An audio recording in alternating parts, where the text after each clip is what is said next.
in theory, we should be live. The ones on the bottom strong as he gets it to carrying through. And then three kobolds in a trench coat. Just remember, we only get 30 seconds worth of that before it's a problem.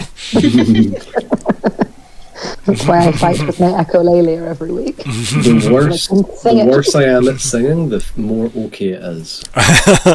Good stuff. Right. Also, I can hear us. Oh, perfect. Yeah. Okay, and just for my own need to say it every single time, you got me separately to the players? Yep. Yes. Excellent. Good. Intros. Welcome to Cascade Arc 4, Part 18, Last of the Summer Elves. It's the 26th of April, 2025. I'm Viktor, the GM, and here are the players. Hey, I'm Sean, and I'm playing Falkwin, who's the mystical speaker who keeps a magic ally. Hi, I'm Kalli. I play Ignysera, who is a dragonfolk warrior who bears a halo of fire. Hi, I'm Hannah, and I play Myr'ra Pentergast, a Helborn Adept who sheds her skin. And a very small cast list today. Right. Oh, no. So, what do you remember from last time? Oh. There was a meadow that was minded. A mined meadow. I got to leave the Mind Meadow. You did. Meadow. Another auspicious thing. Because we think of magic ring. Because clearly, Silverthorn did not believe me that I was able to somehow wiggle my way out of Modesta Lara's magic. Yes. But the rest of the group finished talking up to Modesta Lara. And we got to go see Vermi. Yeah. We We massively stressed her out. Yeah, she's been stressed for a while. It feels like that's just, her new current default is a bit stressy, because turns out being a queen isn't easy. Who knew? Being a queen's hard. And then we went, there's this guy, we know nothing about him, but we did send him to you with the cure for a fae. He's got a wee bit more insight into that as well. He's kind of learned that it seems like Sirian kind of maybe fought his way through that situation. Yeah. It's hard to say.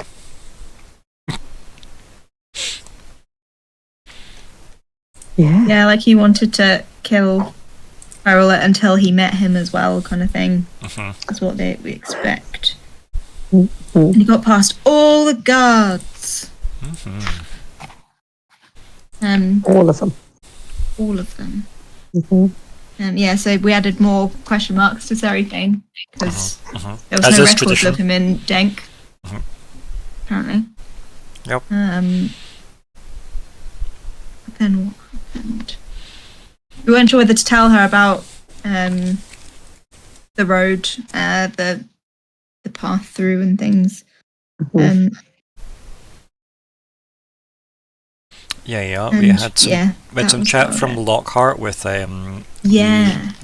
acting Queen's Guard, Forno Stolt. He seemed very output by the position he had to step into. He did willingly, but reluctantly, because he's like, well, somebody needs to do this job. I didn't want it. You were meant to go pick someone. What have you been doing for like the last month and a bit? Why haven't you picked someone? Yeah. And then we had Alexander waffle on a bit about some actual candidates that are, reasonable choices, I guess, yeah? But ultimately Alexander has not selected, or should I say Lockhart has not selected anyone they're willing to currently put forward yet. What else did we have as well? We had a trip to the Arcanatrix. We went to check in with Sierra. And we found out that the person doing the investigation into Gamble's murder is Kielda. And she's a warlock. Which is cool. Yeah. I've then got a whole stream of questions about Posey. Yeah. Questions we panicked about. Well, I think I had a brief moment where I worried that Posey had killed Gemble. And therefore, we think Posey made it here, but she's now off, living her best life. Yep. Someone else is a bee. Yep. There was a bit of unknowns with her stories not quite matching what she told you guys. Like, yeah, the difference of like, is her family around or not? Because she's told different stories to different people. So yeah, I think and then it was about like liked how she became a bee in the first place and things as well. Was there someone else that had to? Yeah. Yeah, that she released. Someone else have to swap. I wrote, did the bee predate Posey? And then 5 question marks. I love it as a statement as well. Did the bee predate Posey? It's so good. It feels almost like a poem, doesn't it? Oh. Yeah. Yep. We went to meet Viestra Amrith. Yeah, the new Grandmaster. Yep. Yeah. She seemed stressed, which fair. It's quite common occurrence, yeah. Yeah. We learned that she taught drugs, spells, potions, and dangers in the mortal form. Yeah, I've got that literally written on my next line, Really good. Yeah. She ran a good course. Yeah. Expert on the magic radiation stuff, safe teleporting research, stuff like this.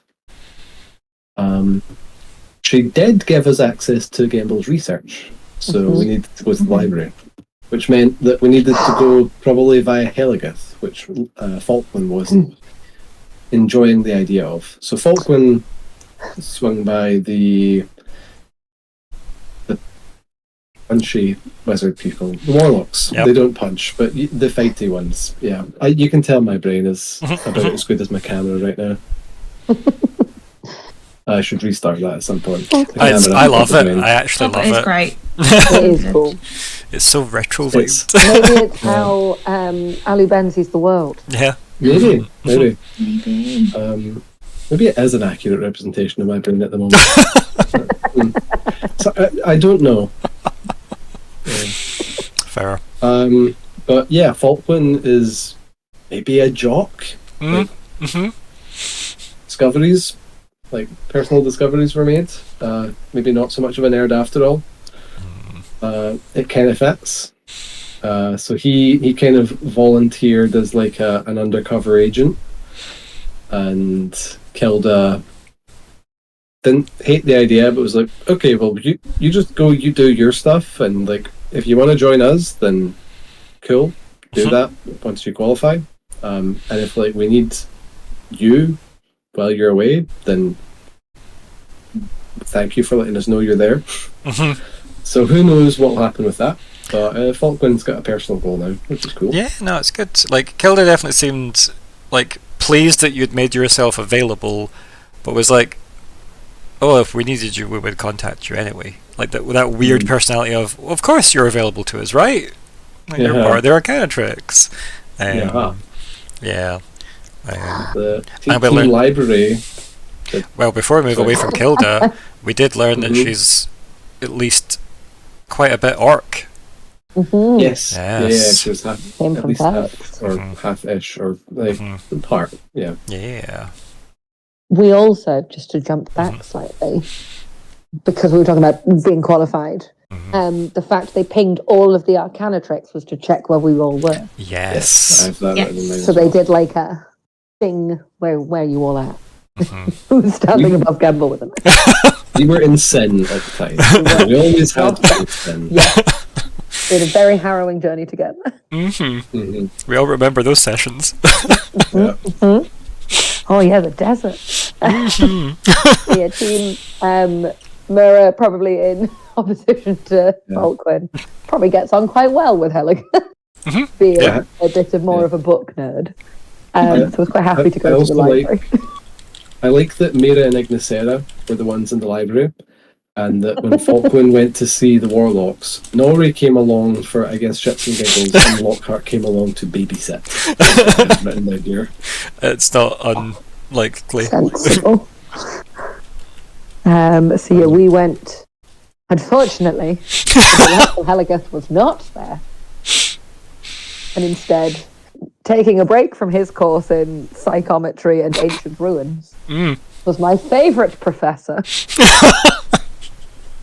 Well, I love him. I love him so fucking much. Hannah does. Hannah absolutely loves him. Myr'ra finds him very hard. Philip was doing all the work, of course. Philip is great. And despite checking with nobody else, he gave us the research. Of course he did. He asked no further questions. Yeah, you said you were there for it. Do we have an actor for Master Duel? We don't. I have always kind of seen him as, do you know the guy that plays like Pycelle from like Game of Thrones? He was my initial vibe, but then I kind of wanted him to be like a bit younger and seemingly more together, but when you speak to him you realise you're really not together. I feel like Pycelle was too stereotypically old and doddering, because Pycelle does that in Verse. Not gonna lie, I picture him as Fozzie the Bear. That feels fair. Because of the Mr. Gimble, the man that lives in his finger. The man who lived in his finger hired the group. I mean, yeah, like that is who I'm talking to. That's good. I like that as well. New headcanon. Yeah. He told us that we shouldn't read page 309. And Myr'ra tried to ascertain if that was in a Posey's book, where when we read it out loud bad things happened. Or just a general don't read it. And he seemed unclear, but don't read was the general vibe. We found out he grew up in Felix. Yeah, he was on the other continent. Everyone thought he should come with us. Myr'ra was not on board. Yeah, he came from a coastal shanty town. Yeah, and I think he's asked him another question about what was it like or something? Philip. It was before Philip, and he had no intentions of ever going back, and he probably thinks the town doesn't exist anymore. Something like that. I feel. Yeah. I think we tried to get him to show us on a map, maybe, and he was unclear on that. But I think we have a map. But it's an old map, so we get a copy so we can update it as we go. Yeah, he's went to the mage that's job is to photocopy things magically, and got a copy of it all. Yeah. Territorial donut. The territorial territorial donut. Yeah. Which, from what I remember, means it's the whole. The dinosaur island has things around the edges and not in the middle. Yes. Yep. So the next thing I've written is about negotiations with the Orc nations. Are these connected? I don't think so. Not yet. Give me time. Now the territorial donut reflects the fact that if the islands, the dinosaur shape that it is, which if I just move it slightly out the way of this, I guess it's like there, the dinosaur shape, it seems like the kind of coastally outskirts are not super populated, I guess. Then it's thick jungle, and then that seems to be that belt in the middle. It seems to be where most of the, I guess, wildlife seems to live, and then in the centre that seems to be quite vacant of that wildlife for some reason. Oh God! Hence the territorial donut. It's a gateway to the moon. Or maybe it's a baby moon. Oh no! A moon incubator. A moon incubator. A moon incubator. And let's add that to the fucking list of nonsense we've just said. Moon incubator. Question mark. Right. Yeah, I had written down that there's been many negotiations with the Orc Nation to try and establish an Arcanatrix. But they have not worked. My camera has gone. Oh, you're still here for us. Oh, cool. I'll not touch anything. Yeah. What else? Yeah, Master Amblin went to Dino Island with Yay. Val. He was going to back. Hey, there we go. You've defragmented. And what? We talked to another Warlock, Elder. Kilda, yep. That's the one that we had It's to... part orc. Yeah, part yes, orc, it's Kilda. part orc. Apprentice, Sailor. Team Library went to the pub, didn't you? And you met Moonboy. Oh, yeah! Halcyon. I forgot about the pub. Right. Pub's not in my notes. Apprentice Halcyon. Halcyon. Yes. He should be in Loudonhall. Why is he here? He came via the moon. And then something else happened. And then Well, something Alban. happened, certainly, yeah. did some talking. Yes. Alban returned and Falkwin started a chat. And we basically, I think we got as far as letting her know that Falkwin knows about the Aluben, and then the session ended. So I think we're starting with something spicy, which I don't know if I have the brain cells for. I think it definitely had that conversation where you were pretty upfront as early as you could be with her when you felt her presence again from her like reconstituting after the trying to block out Modesta Lara. She made her apologies, going, I actually could have blocked it, but she would have known I'm here. So she made her apologies for that. She was like, you know, playing the long game here, it's probably a safe bet she wasn't trying to kill you, and I can remain undetected. You also now come with the context of why that's useful to her, which is convenient because before it might just have been like she's throwing you under the bus, but now you go, oh no, now it makes sense because I had that information from Modesta Lara telling me about the Aluben, the god ambition. And yes, having Aluben and you have a very brief chat about that, and you asking her how far along that journey she got, and she pretty much, I think, ended with saying like, I've basically done half of what I need to do to achieve it, something akin to that, and then that's where we like, I'm halfway there or something.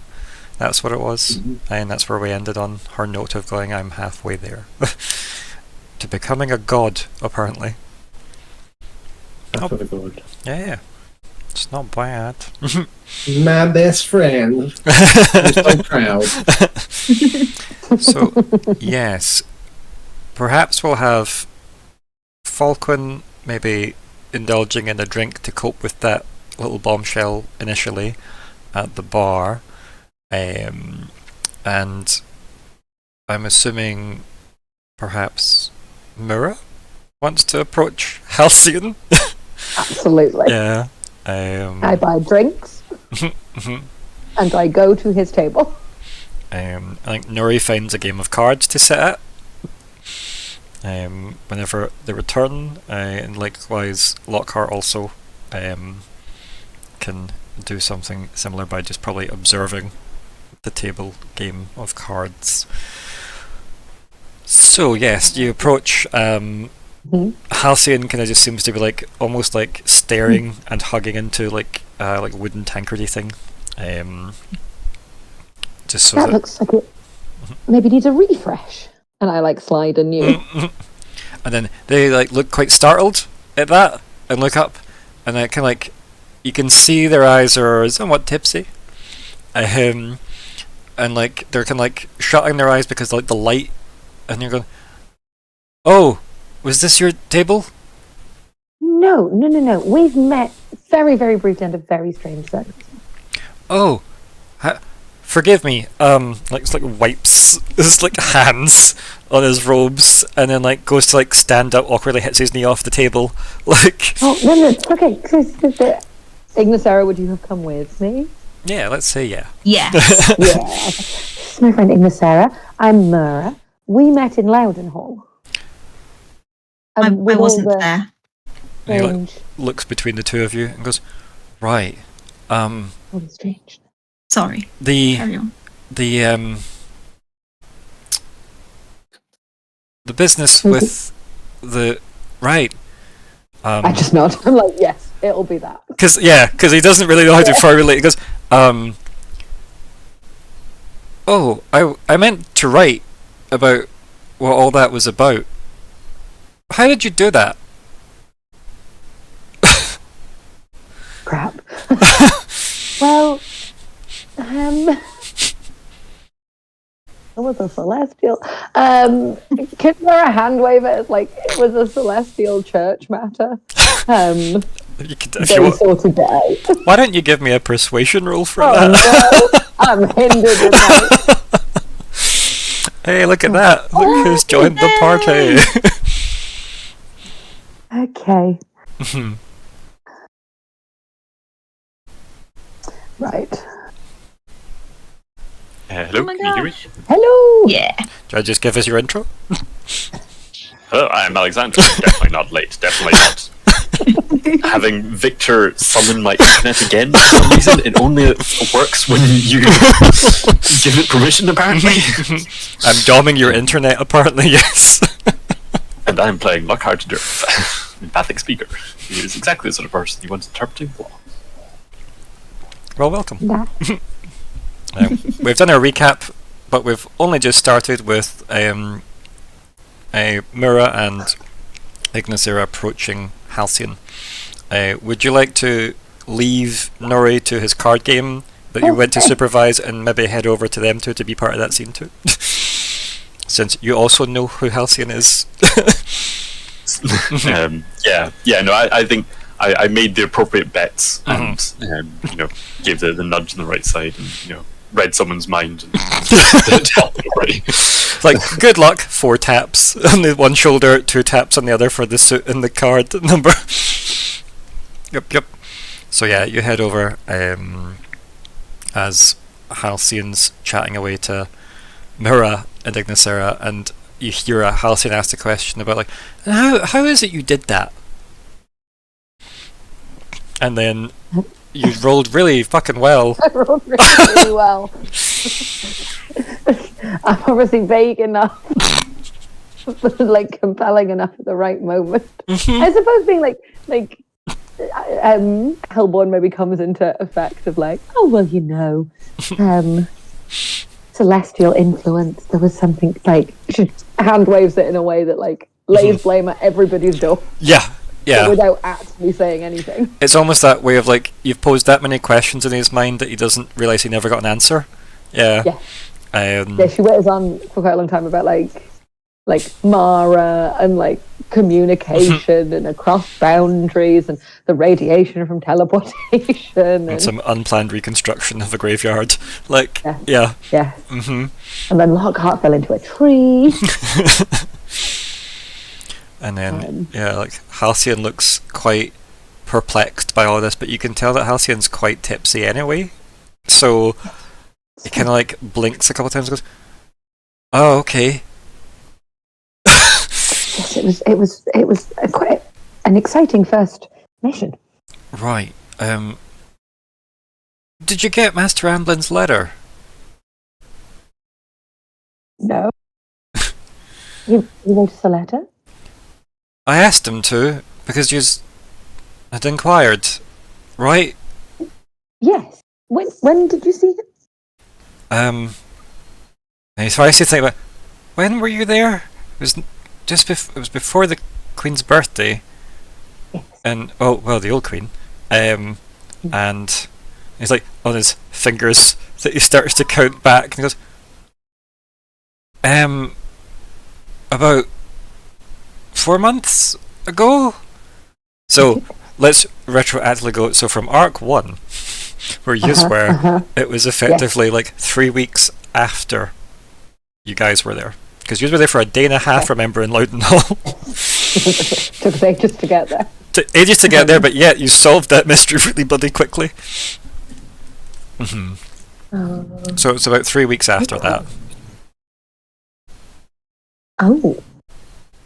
Now, our information on Master Amblin was he went missing, and then he reappeared, and then he went missing again. Yes. Would this be his reappearance, or had all of that already happened? It seems to tie in with the weird monthly cycle that he has been known to appear and disappear in. Oh. Oh, I didn't realize there was such a cycle. Mm-hmm. Is there any particular scuttlebutt on relation to his appearance and disappearance as relates to the phase of the moon? It seems to be when the moon is full, he either appears or disappears. Oh. I might ask then. Is Master Amblin currently in Loudonhall? Oh, no. No. Where is he currently? Just gestures vaguely. Okay. And where did he send the letter? Oh, I have no idea if he should have sent the letter. I wasn't dealing with his mail. He said he would handle the matter personally, which I thought meant he'd done it. Oh, well, to be fair, maybe he has. We've been on the road a lot. Right. So if he sent it to Denkmark, we might have missed it. Oh, no. That might be... No, that makes no sense. I sent it to the Arcanatrix, or I told him to send it there. Because you're a wizard, right? I am. Yes, you are correct. Right. But you weren't when I met you. No. Everything that happened in... Right. I'm a wizard now. Oh, well done! Thank you. I cheers him. Congrats. And then they pick up the, obviously because it's sat on the table next to them, they pick the one you've provided and they clink. Yeah. And then they just stare awkwardly, like they don't know what to say, like a social anxious person. Like they're just, oh, what happens now? Face. What brings you to Cascade City? Oh, becoming a wizard. Yeah. It's a lovely ceremony, isn't it? It was somewhat fast-tracked by the former queen, actually, because Amblin's not around as much. Amblin's Amblin. Yeah. That's funny. But yes, so former Queen Loudon is now acting governor of Loudonhall. Yeah. Oh wow! Are you going to be stationed in Loudonhall still then? I'm now their mage, as it were. Like they're wizards. They're that's going to take a while to get used to. Not a mage anymore, a wizard. Like they're pep talking themselves. Yeah. Oh, yeah. So we're... Yeah. It's a good thing. It's a good thing. It is, you should be very proud. I am. My mum baked for me. That was nice of her. I don't like melon pie. That's all they eat there. Maybe you could bring some spices back. Yeah. Do you know anywhere that sells nice spices? I'm sure. I must yes, my mum's favourite cookery stuff. Yeah. And like you pick the particular... Dad's preferred. Yeah. Mm-hmm. And he goes, right. Isn't that the expensive part of Cascade City? Well, it can be. Also, like, to your knowledge, all of Cascade City is expensive.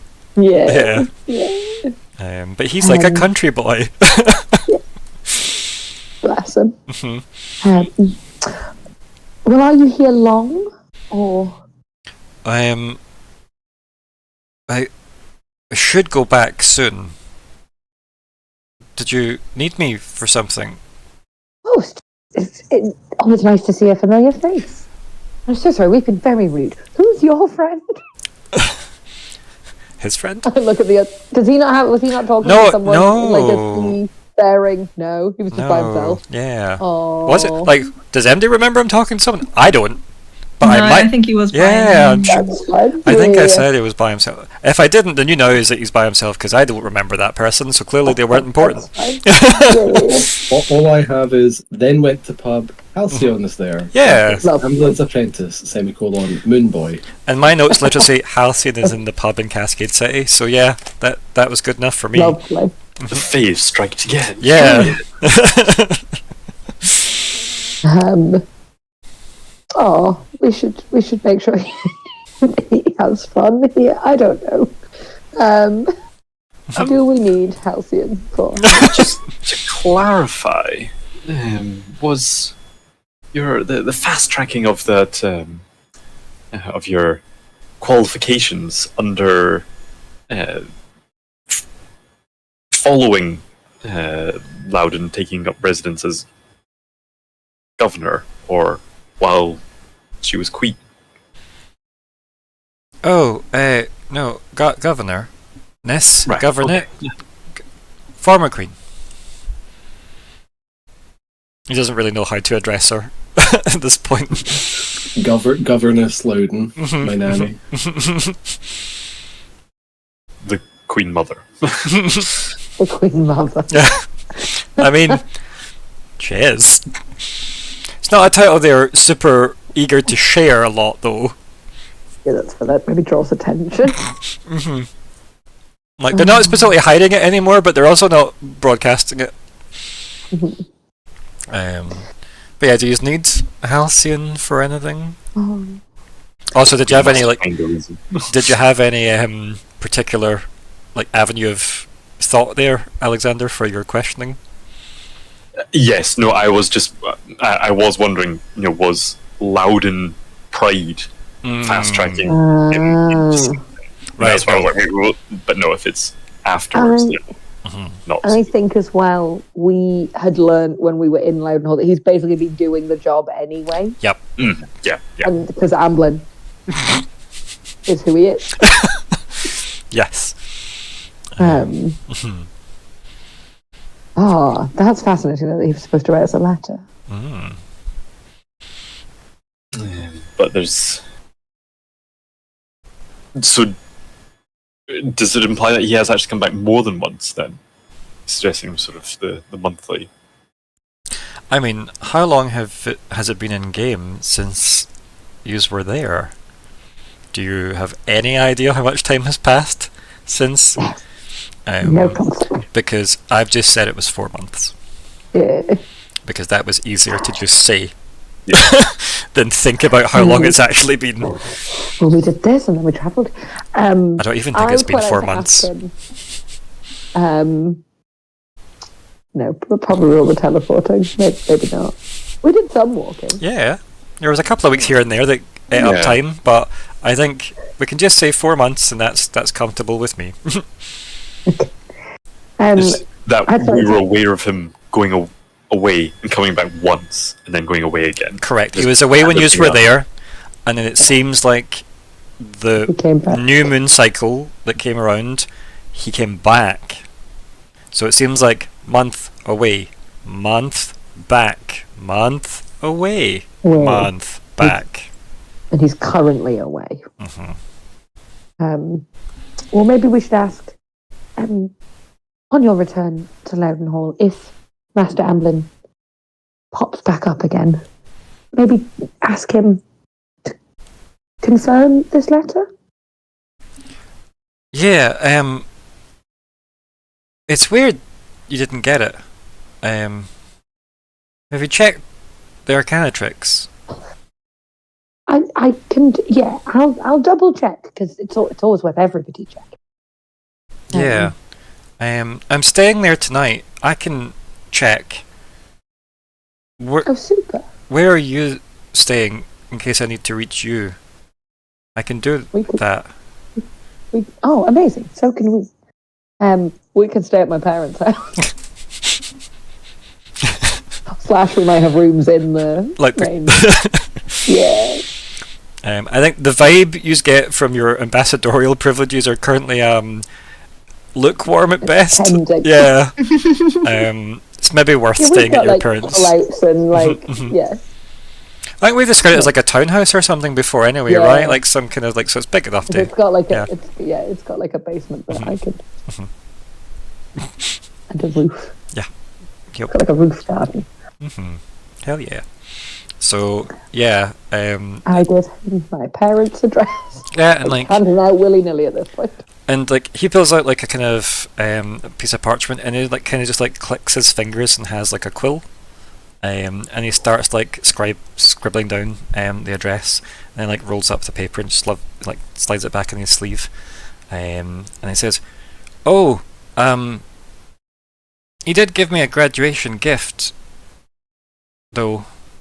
And then he looks around and then sees it on the floor, like picks it up, and it's just like a staff.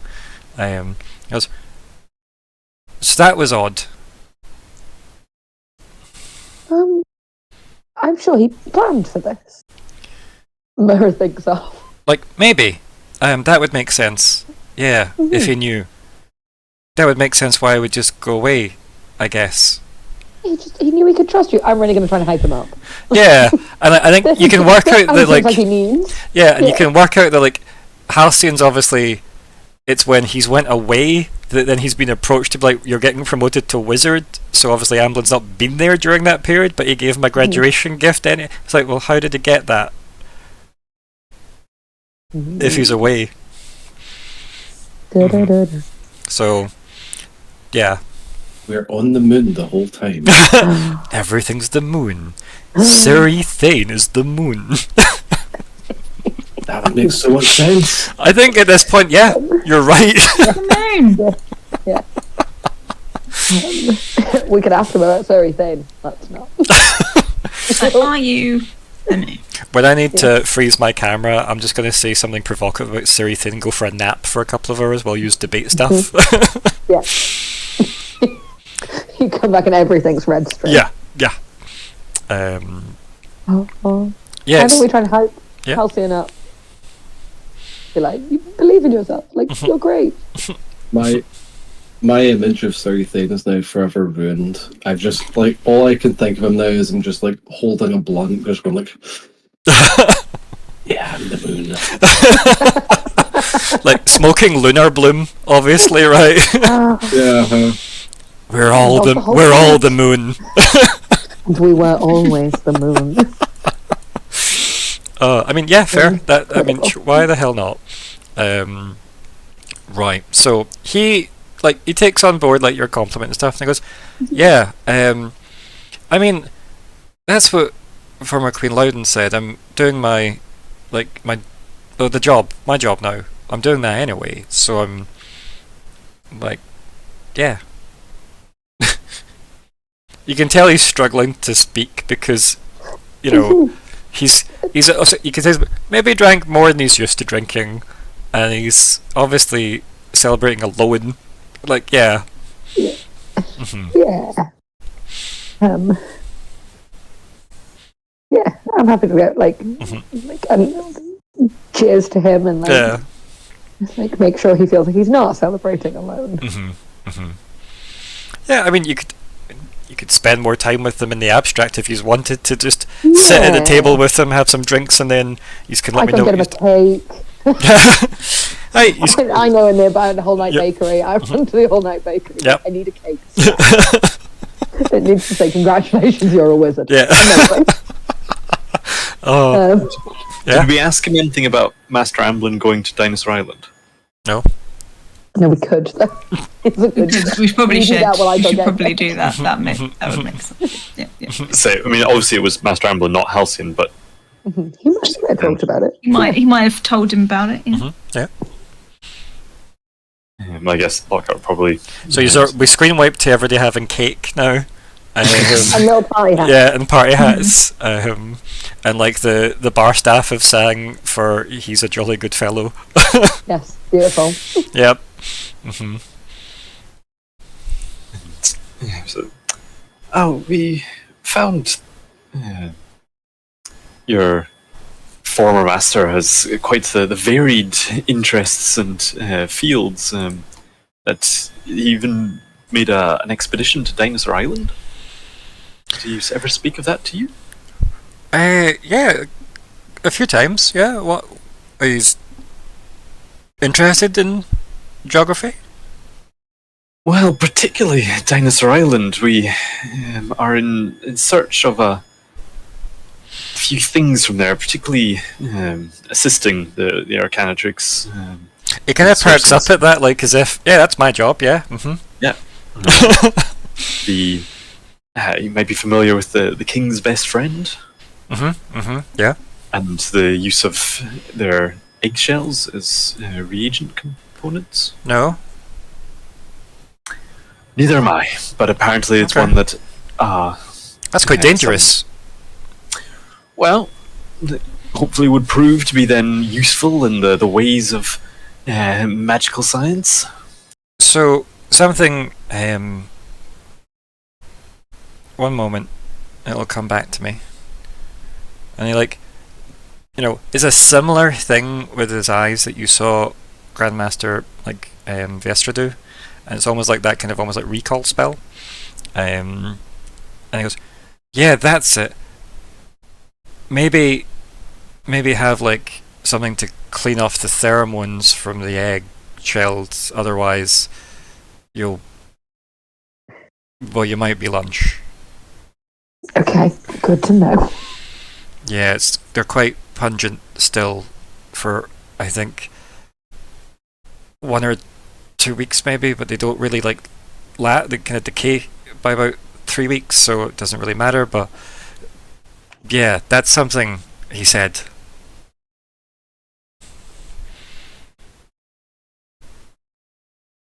Right, yes, and that's very useful information. We'll make sure, and probably looking at the the wizard and I'm writing a note in my note. yes. I don't really know what that means, but I'm hoping you do. It's well, and do you know if there's any particular area that Master Amblin landed on? He was there for a while when he was younger. Before he got the Loudenhall position, he spent some time there. I think he got married there. On Dinosaur Island.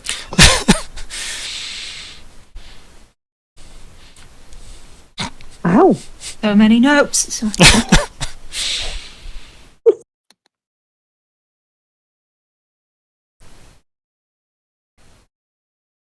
he spent 4 years? No, he didn't say how long he spent there. Just he spent a long time there when he was younger, before he got the Loudenhall job. Okay. And he thinks he maybe got married there. Is there well-known enough marriage customs that that would sort of, I'm just thinking, implying that there was a minister involved? So if you were getting married in the eyes of a religion rather than in the eyes of the government, then you may involve someone one of the kind of church faculty members, I guess. But let's face it, this is a modern world. You can have your legal marriages without religion involved if need be. It would be unusual for the Church of Light to have a presence on Dinosaur Island. Maybe the Church of Night are crazy enough to have one there, but it also is unlikely. So, yeah, it's okay. There's no kind of village or anything on Dino Island, is there? It's just nothing known. Yeah, nothing known. So obviously a marriage would imply another person. Well, yeah, I guess at least one other person that they're getting married to, but then probably someone doing a ceremony. I wouldn't be that surprised if Master Amblin just was the sort that would get married without other people involved. So He did study plants. Maybe he married a tree. Yeah.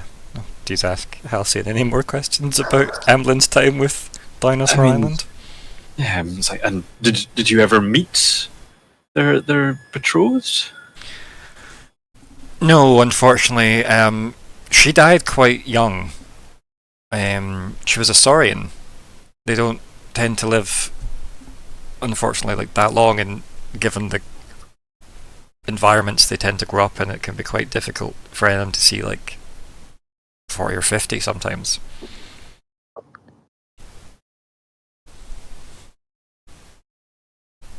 Wow.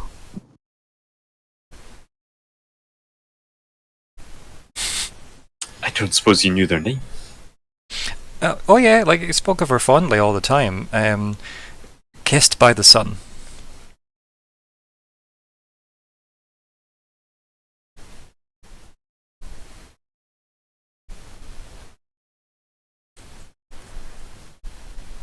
From the similarity in naming schemes, this is Sean asking Victor now. Right. I'm assuming the Saurians are basically Argonians. Similar. Or no? Yeah. Okay. Yeah, Okay. similar. Lizard people, yeah. Yeah, with very Argonian sounding names. Are we all thinking secret Saurian society in the center of the island? What about the mooncubator? Maybe they're building the moon. Were you on for that, Alexander? Because we discussed that maybe there's a baby moon in the center of... I somehow missed this, I think. Okay, while yeah. I was getting my food out the oven. Yeah, the mooncubator is what it got. It's the first thing I wrote in my notes. Oh. Well, when you said that, I thought, like Saurian and dinosaurs and eggs, but with the power of Master Amblin's moon magic. The moon is actually an egg for the big cosmic dinosaur god in the sky. Yeah, why not? Quickly scribbles notes. Yeah, so it turns out Master Amblin had a wife called Kissed by the Sun. The opposite of the moon. And Victor had that name to hand. He didn't just make that up. Yeah. Don't read into that. What if I was just inspired by important. Sun-Kissed, the wonderful orangey drink that used to be delicious? Oh, And maybe that still wasn't- is. Yeah. Okay.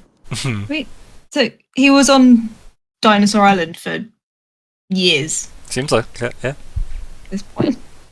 Must have. But Lived seemingly somewhere. she died young. So it means that he might only have met her near... You know what I mean? Like, they might only have had, like, maybe a couple of years, if that, Yeah. together. It's hard to say. That's maybe then why he left. He went, oh my god, this isn't going to be like a Pocahontas situation. Or an Avatar situation. I can't possibly say without more investigation. Okay. Did they sing a song and roll down her hair? With all colours of the moon. The Lunar Blues. Mm-hmm. I'm even more excited for Dinosaur. And now I just have a note that just says Pocahontas question. Beautiful. That won't confuse me. It's fine. Yep. So I yeah. think at this point I like leaving myself confusing them. Yeah, It's fun. It's quite good. entertaining. it's good. A little gift for later. Yeah. Anything else you want to ask Halcyon? Have we made sure he feels like he has celebrated? He definitely perked up when cake arrived. Like, he's now got Okay, that good. slight sugar high now. Amazing. So yeah. It's And I bring him like baking powder, like some kind of like here's a small baking Mhm. kit to take back with you. I think he'd be quite happy with that. Yeah.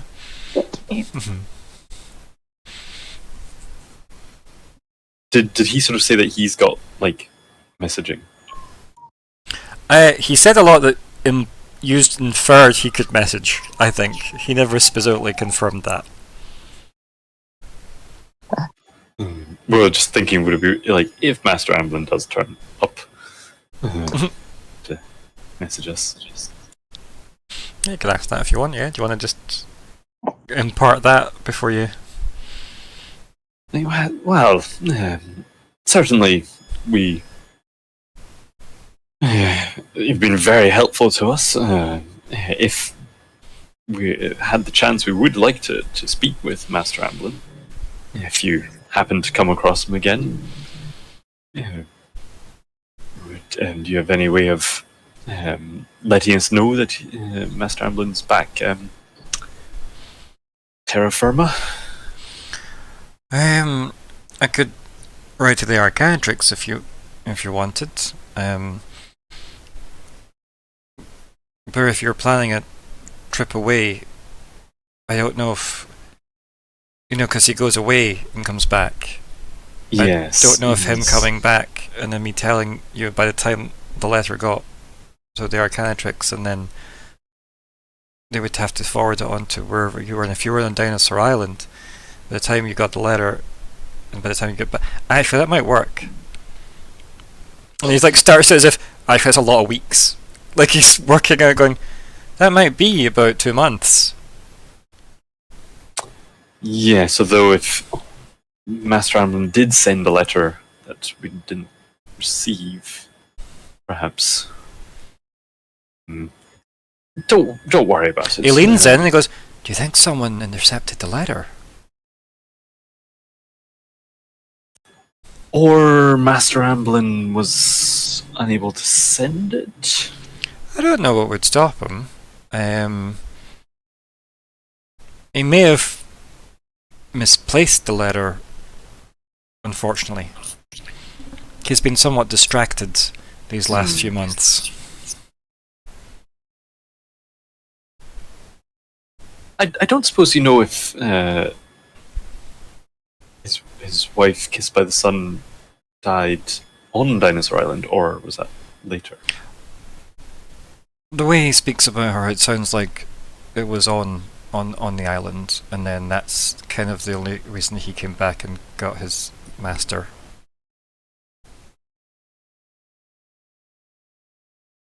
I think if she was still alive, he would still be there.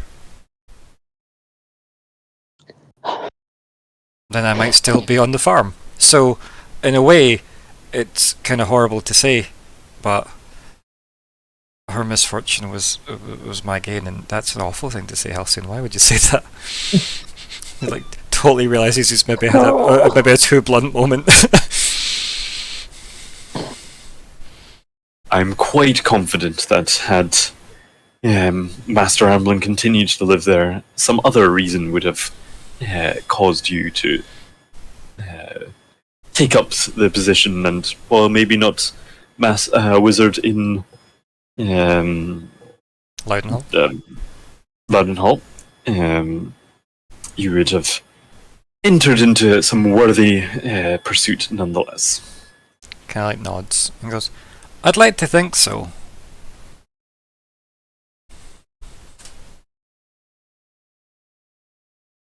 I'm sure it would. Still worked out. I make furniture in my spare time. He just says like... We must protect it. We must have a happy life. Do you make any sort of tables or workbenches or so for crafting items? I could give it a go. Stools! I'm quite good at like a bar stool. They get broke a lot in Loudenhall because of the bandit-like presence that come through. So I found that's quite lucrative. But has that lessened recently? Yeah. To be fair, I have a lot of stools that have piled up. So I stopped making those, but some of them could be turned into benches. Well, I have a lovely space. It's about 3 meters by 3 meters by 3 meters. I need to check my character sheet to remind myself of those details. I'm in the market for furnishing it. If you'd be interested.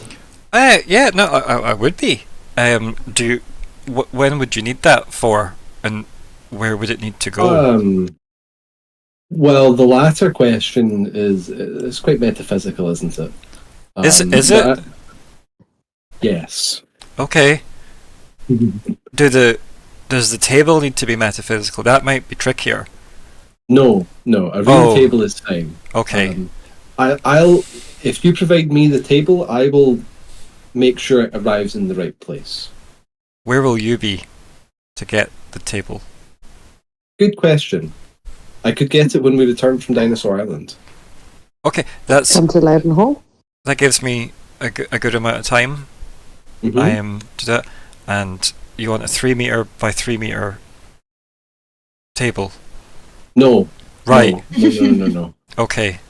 Um, Do you want the table. to sketch it out? And he like summons his quill again with like a click of his fingers, and then Yes. like fishes out another piece of like blank parchment and like slides it over to you.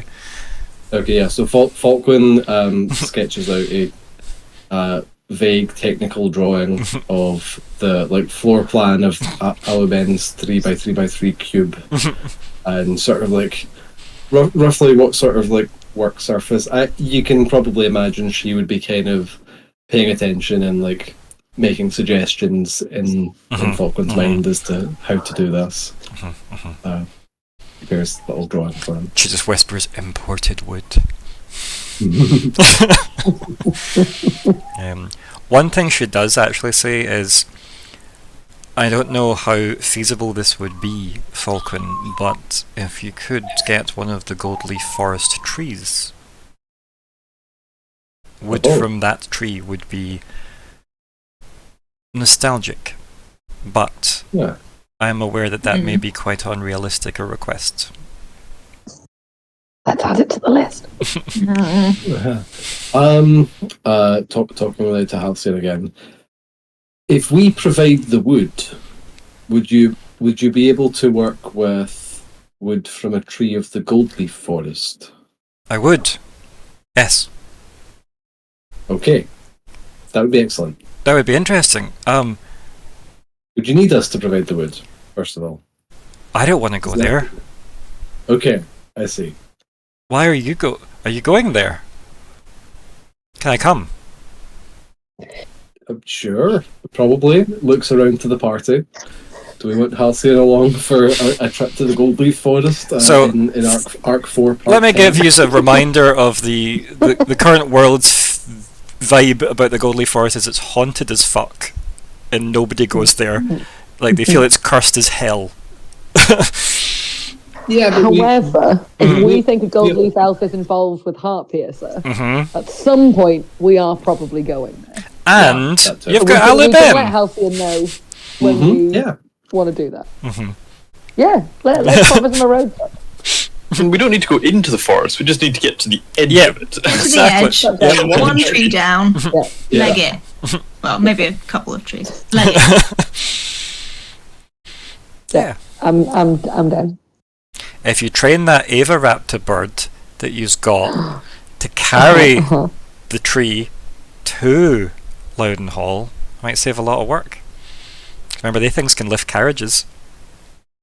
Oh yeah. And you have one in Cascade City in the Arcanatrix that the dwarves sent over for you. How long would it take to make a raptor? Laden or unladen? Is the anyway? So Halcyon looks quite excited at the idea of getting to work with gold leaf like wood, effectively. But also quite intimidated by that idea, given what people say about the gold leaf forest. It's a. I think I could do that. Yeah. And also I'd give you like Arcanatrix rates as well. Yeah. Excellent. Yes, we should schedule this expedition for once we return for Dinosaur Island. In this case. Right. Okay. I won't be able to make the table then. Yeah, of course. That's fine. We're not in a rush. Okay. I'll go back to Loudon Hall then. As if realizing that's going to take a lot longer, though. Like you can see that kind of realization in his face. I'll go back to Loudon Hall then. You know how to contact me? We have the ability to do that. Okay. How? I hold up our magic friendship rings, not the other magic rings. Don't hold that one. Oh, you have. That's really interesting. I should look into getting one of those. That would save a lot of, mail. They're very useful. Yeah. Do you know where to get one? The Arcana trick. I mean, it really is. Like, yeah. Like, commission some kind of, like, smith in there, I guess, to artifice one for him. He goes, right. Do they do loans, do you think? Or do they need stools? It's a school. We That's never have too many schools. That's what I was thinking. Everybody stands there. Why do they all stand? Because there's no stools. Right. I'll need to hire a cart. I love him. It just thinks out loud constantly. Goes, right, yeah, this is good. No, I think this could work. Yeah. I'm glad you said hi. Hey, I'm glad we could help you celebrate. And thank you for the cake. That was really nice. I'll make sure one of the stills has your name on it.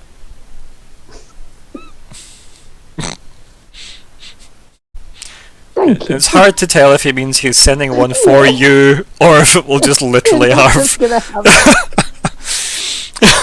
I love it either way. Yeah. And I kind of just. Well, I'm assuming is there anything else you want to talk to him about, or? Let's let him go. So yeah, you part ways with Wizard Halcyon now, no longer Apprentice Halcyon. So yeah, he got himself a little fast track. To be fair though, he was doing the job. Like, fast track feels like it's cheating him out of his actual title, which he has been doing without pay. Which is why he's been selling furniture. To fund his magical budget for Loudon Hall. And also that, because, well, let's face it, we know that Katie spent all of it on Cerethane. So, yeah. Yeah. And elven people. So, you all pile into Myr'ra's family home and then get sleep. That's fine. What's the plan for the following day? Boat. Yeah. Boat trip. I know. No. Are the wizards remembering the pheromone shell thing? Yes. I possibly have something that can deal with that. Maybe not. Who knows? We'll find out when we get there. That's we've got a whole boat trip to make something. Yeah, but there's not a lot to get on a boat. Everything in the boat we have to bring with us. Okay, I have a thing that can end effects on things. I have a thing called countermeasures. Which, if the pheromones are an effect, I could end, depending on how rolls go. I mean, if I wipe ink on Lockhart's face, is being covered in ink an effect? So, I think countermeasures needs to be countering a special ability. Okay. But I don't know the exact wording right now, so I could be wrong. I'm just gonna. Yeah, it does say ongoing effect, such as an effect created by a character ability. Does the pheromones make them want to eat us? That's not an effect. I think it's definitely going to be a context-based conversation when and if, but I don't think things that may or may not be naturally occurring might count as that. But we'll let context decide at the time. Aliben's garage might let us cheat this. I mean, yeah. Yeah, scoop them in and they're not in and just don't bring them out for 3 weeks. The other thing as well is you might want to double check to see if your little Margot box works as well. The The teleport. Yeah. We have a teleport thing. We can teleport Marco to us in a box. We can teleport one thing that I assume. One to teleport something to Marco's chambers in. Good there. Yeah. Is it a one-shot thing? Yeah. Yeah, it's a cipher. I was going to say we could troll hard, but... And you still can once. Yeah. I was concerned because like she gave it to us for the refugees. Yep. And I was like, is your plan we send one refugee to you? Is your plan we send the murderer to you? I'm uncertain, Margot, what your aim is. Is Myr'ra the one holding us? Yes. That's probably a good thing. Least likely to maybe hence why it's not been used. You know me, I shall forward the magic again. Not useless. I mean, you used Tavistock, we're all proud of that. Use Tavistock. We could go. I currently have a telepathy cipher that I am now telepathic. So I don't mind going to try and trade it in at the Arcanatrix for something that could maybe help us deal with pheromones.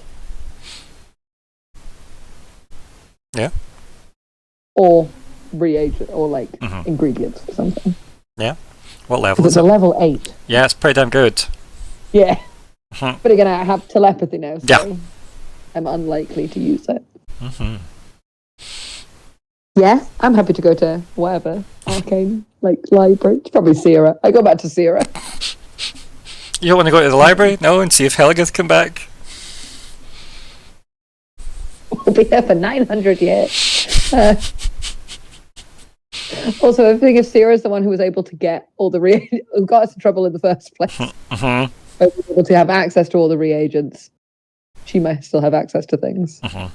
Whereas Helga probably only has access to library things. Yeah, it's a reasonable as much as I love her. Yeah.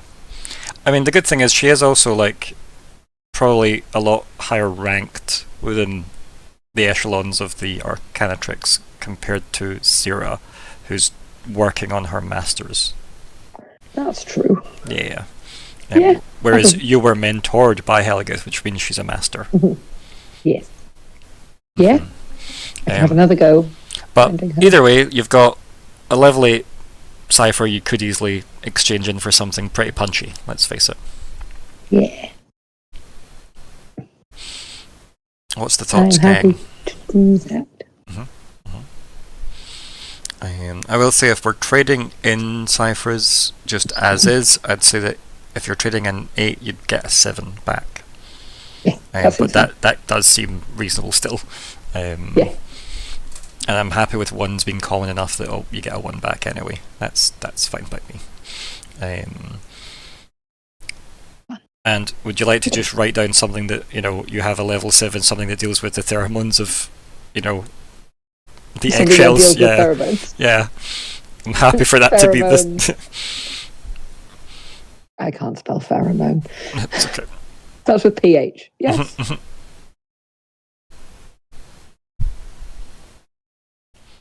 Pheromone. I've just written pheromone dealer with. Is this when you go, wait, who was my pheromone dealer? What was their name? Why were they called? Who were they with? As if my notes from last time, I've still got Jeff the photocopier. Yeah. Yes. Yep. I did struggle to remember what his name was. So that is okay.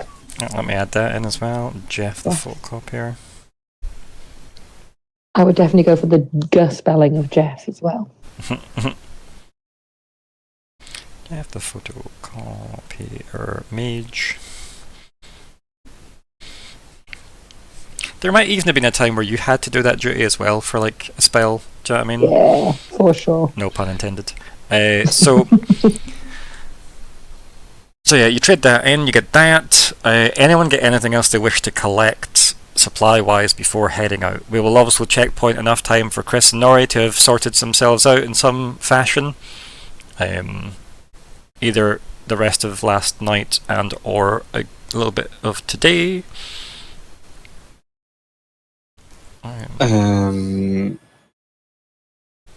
Yes. It's not quite supplies, but Lockheart would just like to have some messages non-magically sent. Yep. Basically just start some of the chain of sending out job recommendations to some people, particularly.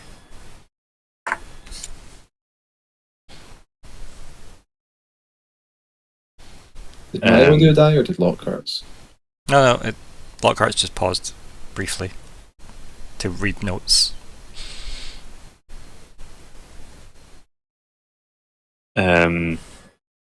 Yeah, the lady that was like helping Kamala? yes. Okay. So Kamala, the one that's currently like the head of Queen's Rise. Yeah. Yeah. Cool. Kamala de Sandara is her name. Yes, I actually found it here. Yeah. Patroller is how I'd written Kamala. Yep. Yeah, she was Michelle like, Rodriguez. yep. Messages to Kamala. And yeah, I probably said this last time, but literally the line underneath divulge that Queen's Guard not replaced.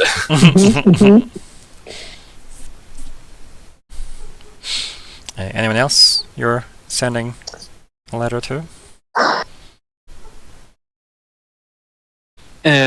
You know, we're gonna send one to Surrey Thane. Why not? Yes. Yes. Do it. I guess with his one, it would be quite like to sort of say with it, wanting to know to inquire of your. I'm going to pause you for a second. I'm just trying to think what I do mean anyway. Are you trying to like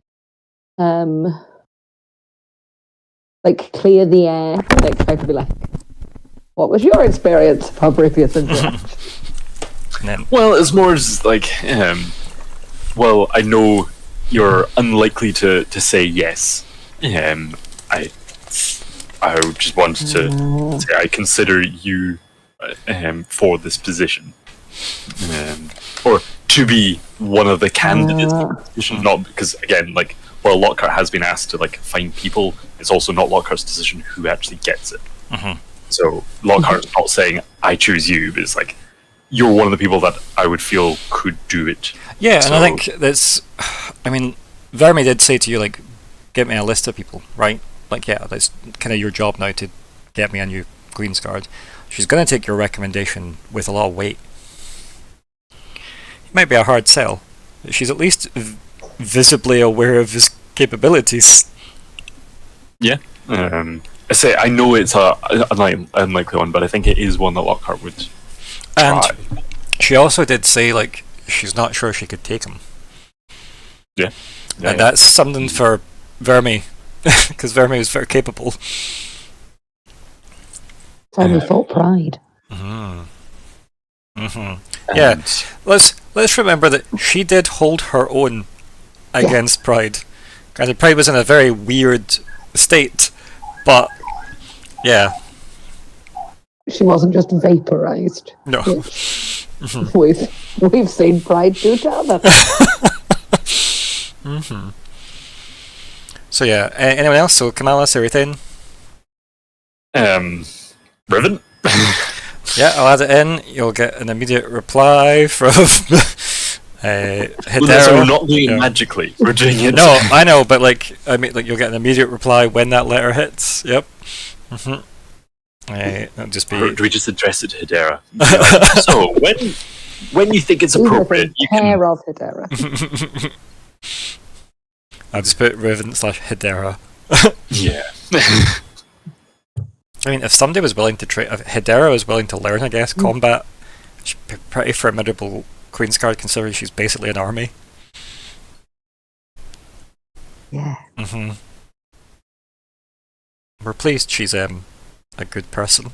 It's like, oh, what's that? Every time you injure me, there's more of me? Yay!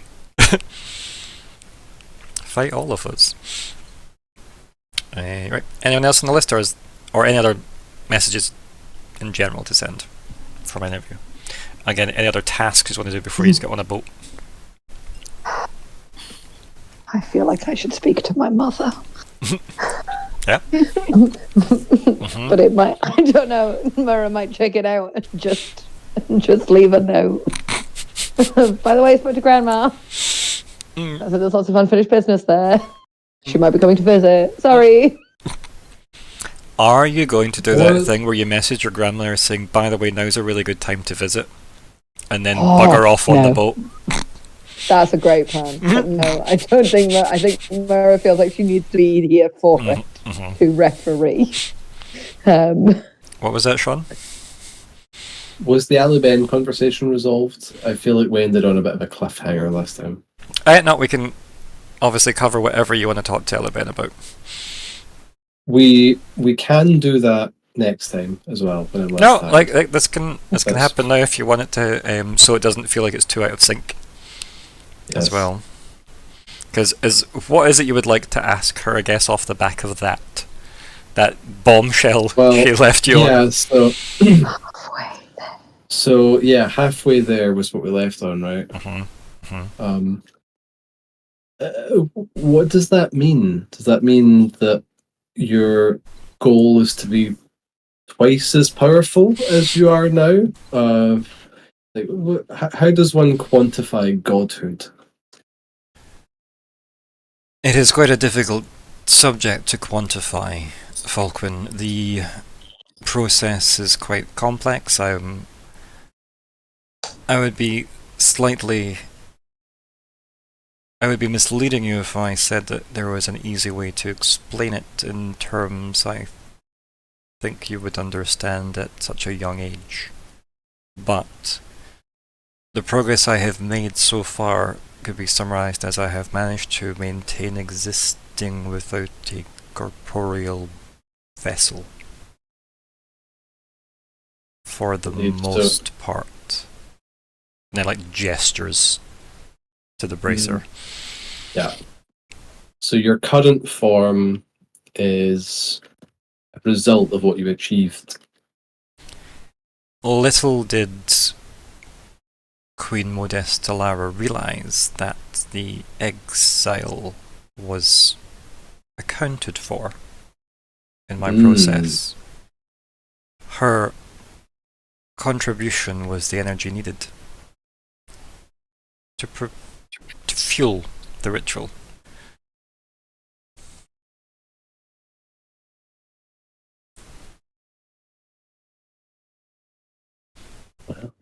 That's a lot to take in. Falkwin just like, yeah, I think what you're about, like, that's like what she's basically saying there is that she did some preparation and planning work, but ultimately she was planning on being caught and used her knowledge of basically how her execution would work to fuel the thing that she actually wanted to happen. God ambition. Yeah. Yeah. Yeah. Wow. Is completing that process something that you still would strive for? There are other steps on the way to this goal being realized. I would be considered blasphemous in my views that the godhood is achievable, but what are gods, if not power that has not yet been quantified? That was neither a yes nor a no. She like laughs and she goes, "Yes, it's why I like you."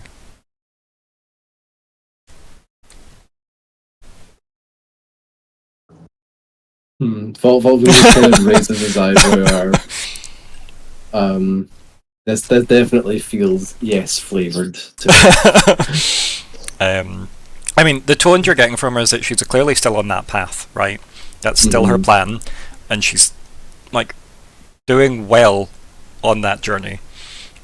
Seemingly with the tone she's using to talk to you about it. She then Kalas goes, yes, there are other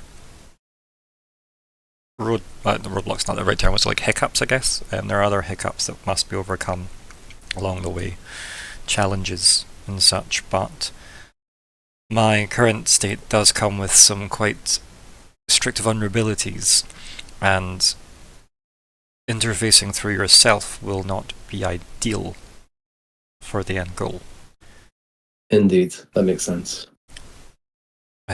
Gods are sustained through belief and experience, and your belief and experience have helped me grow. Indeed. And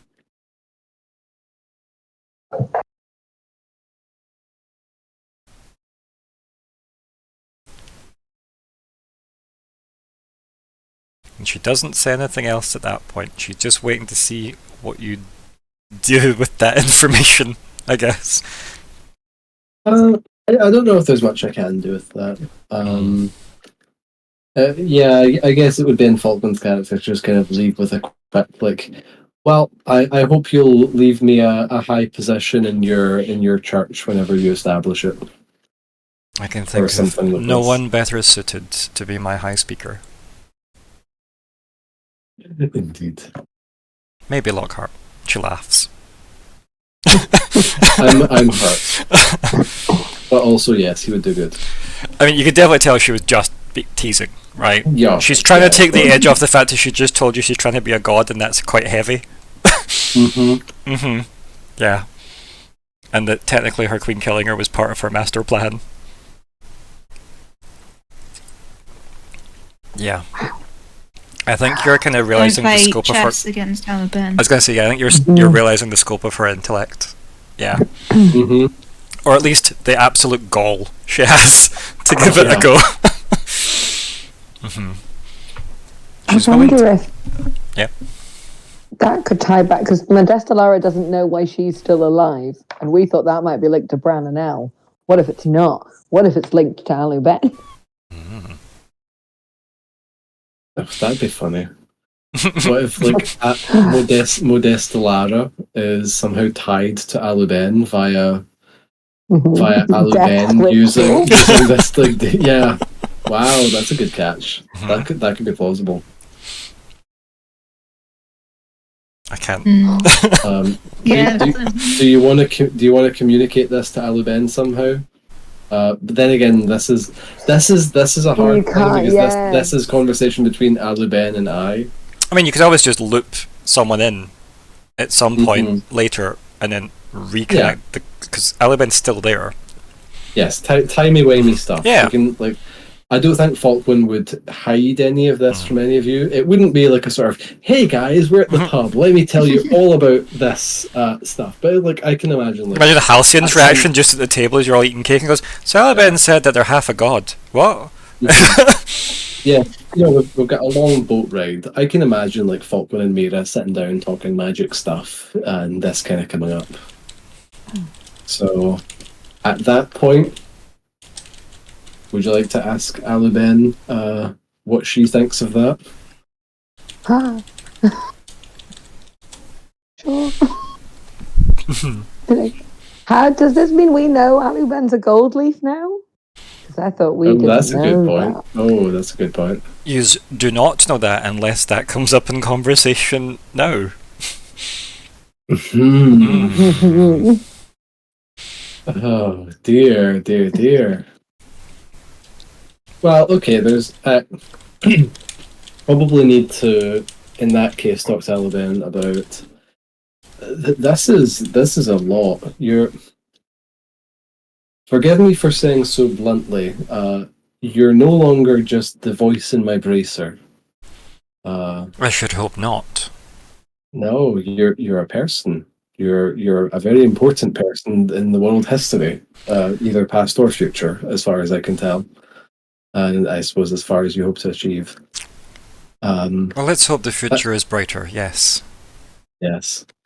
Thank you for trusting me with this, first and foremost. How are we to grow if not through trust? Indeed. Where do you stand regarding my travelling companions on this? I believe they don't currently know your identity. Do we feel it will complicate our journey if they are to learn of my origins?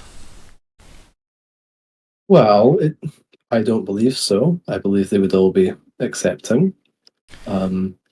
They all certainly know that you're an incredibly powerful being. Ever since you took over my body that time. A useful perception to maintain. The vulnerabilities we share should be kept private for both of our safeties. But if you feel you trust these companions, and I have seen them protect you and put themselves at risk for you, then I have no reservations about that. However, if that becomes something that compromises my journey, you may have to say goodbye to them. There's a change in musical cue with that note.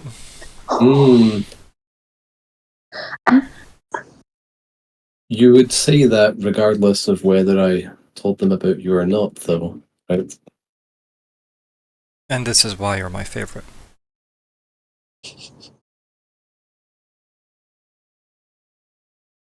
You can take that as a yes. Yeah. I believe we can trust them.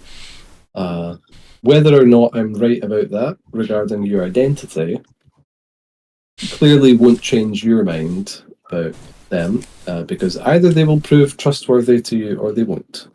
And if they don't, then regardless of whether they know about you, the outcome would be the same. It would be unfortunate if things were to turn sour in this group. The dynamic seems to work quite well. Indeed, I don't think they will. I think you're being overcautious. She laughs. Which is understandable in your position. She laughs and goes, yes, it has been many, many years of paranoia. Forgive my somewhat narrower view of people. But I have witnessed their actions and their aspirations that they have shared with the group through you, and they seem to be productive, if erratic. I like these people. They're fun. I respect them. I hope your belief is not misplaced. Falkwin kind of shrugs at that. I think it says a lot that he said fun before respect. I think it highlights why she said what she said as well. You can tell that she's just very old and very done with a lot of misplaced energy. But she also is also aware of everything that has happened since you've been with these people, and can't ignore that. It has been a lot of world-shaping things. It's been a heavy 4 months. Yeah. Or for you, like 1, I think. Yeah. 2. Oh god, yes, right. Yeah. 2. Yeah. Like the arcs haven't covered a lot of ground. So yeah, I think we could say like 2 months since you've joined. I think we're probably about a month since like Ignysera has joined, technically, because we had a 2-week bubble of that. And we were in the the tunnels for quite a while. Yeah. So are you saying a month per arc? Why not? That's fine. We'll go with that. It was really a day and a half for the first arc, and then a lot of travel in the rest. 4 weeks of travel. 2 weeks there, 2 weeks there. So yeah, but no, Half-Elven seems like if you feel these people should be looked in on that, that's fine, but you heard that could come with losing these people if it goes badly. Well, I don't think any of that should be surprising to Falkwin. Yeah. Like Half-Elven has always been very clear about what her number 1 and her number 2 are. And she tends to write them in the same line so nobody has priority. So based on that, I think Falkwin would be comfortable kind of definitely slowly, carefully, and individually looping the rest of the group in. The boat ride will probably be quite long, so I'm sure he'll find chances time to do that. Okay, yeah. Save that for the boat ride. I like it. Right. Well, with that scene, then, what is everybody doing as prep work to get to the boat? I guess is my question. So you're gonna talk to your mum. I'm gonna talk to my mum. Like I just said, you're gonna talk to your mum. Yeah, no, Yeah. are you? Yeah, I am. She's gonna like consider writing a letter. In that kind of like, I should just go talk to her. So everybody else gets up and leaves to go do their tasks for the day, and then you like hang back a bit, not sure if you're leaving or staying, and then mum appears. Yes. Hi. We're off again for a bit. All right. Anywhere nice? Oh, the other continent. Good that you got your legal troubles cleared up. Knew you would. Thanks, Mum. I knew you guys would understand the whole. Yeah, legal drama's a good kind of phrase. We didn't really talk about where I was going before that. Oh. But I went to Sin to see Grandma. Right. Wait, what? Yeah, Myr'ra did that. I get away with I'm just going to try. I'm just going to drop the bomb herself. And she's like, yeah, that's lovely, dear. Wait, what? Yeah. And she goes, oh, you saw her. I did. Right. Right. I'll put the kettle on. And she turns on the spot, like sits like the folded blanket just down on a chair, and then walks to the kitchen. Yeah. And then like you get to the kitchen, I don't know, your dad's reading whatever the local paper is, and she just like picks it up and hits him with it, and he just grumbles and leaves the room. Yeah. I'll make tea. No. Like No. Okay. And then she's like, no, like an awkward, like. Yeah. I can. Okay. She goes, well, that was stupid. All the way there, bloody Calderan ground. Yeah.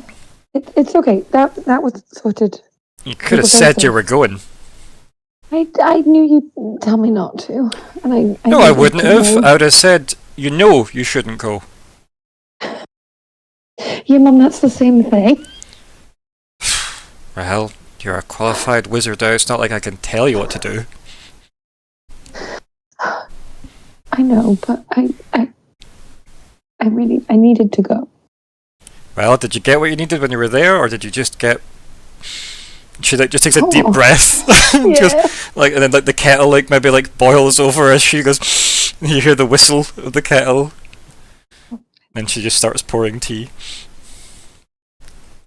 She actually just sets a cup of hot water in front. She's not even brewed anything. Yeah. She's just in that automatic mode of just sits the cup down, just hugs the cup.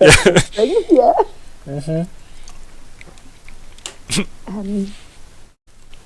So, how much did you know before you had the fight?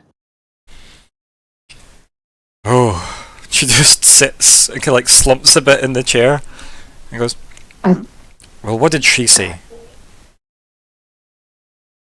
I think Myr'ra will almost not will grit teeth, almost tears in her eyes type thing, and just will kind of deep breath and be like, I just to get back at her. And then it's as if she's still in her weird grumpy slump, and when the words hit her, she goes, oh no, hands go over your hands type thing. It's no. You were planned, but not planned. Okay. No. And just starts running her hand running the side of her hair. Yeah. I think that's been what Myr'ra's been worried about. The whole she was I just a way to get back at Graham? And you can definitely see as soon as that realized when she realizes that's a thought you've even had, she's immediately oh my god, no, my baby, right? Yeah. Okay. Sorry, I just needed to ask. She's a lot. She just laughs. Hi. Yeah. But it's.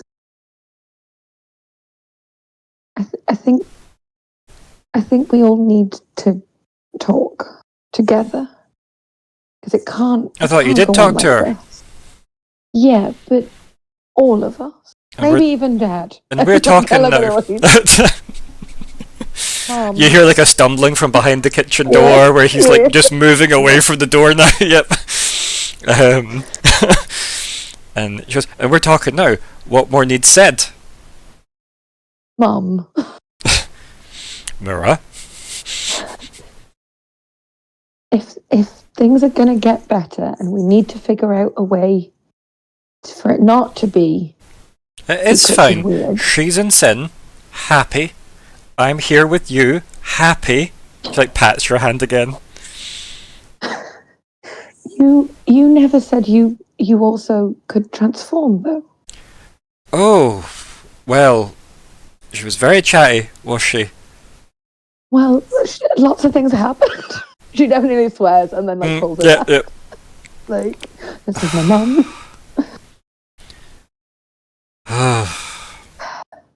And like, she just like starts muttering her name, like as in like obviously our mum's name, is it Meryl? And just like Meryl. Like as if like it's a grumbly like mantra she's got at this point.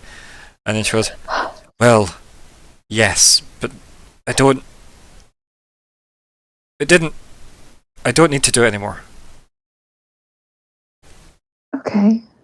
I think the injury kind of stopped whatever was. I don't know. Okay. It's why I didn't feel important to tell you, because, well.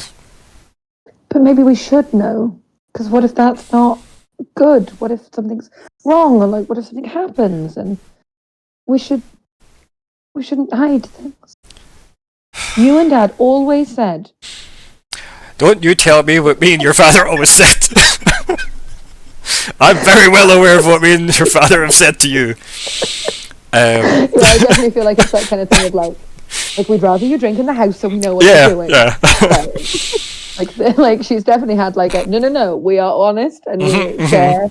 So I think she's a bit like now. Yeah, yep. And she goes, I would have told you if I felt it would have helped you. I know you've struggled with that sometime. You seem to have it together now. Maybe. It's sometimes, but then sometimes no. Yeah, that'll happen. It's a lot. She says that kind of like you can tell that she definitely had like one or two incidents when she was younger that it's just been a write-off. Get frustrated about nonsense things and then you're a crow. Okay, well, we've got some time because I'm obviously going overseas. But when I come back, I think Grandma might come to Cascade. And she looks shocked by that. Yeah. She takes a drink of the hot water and goes, ugh! You should have made the tea.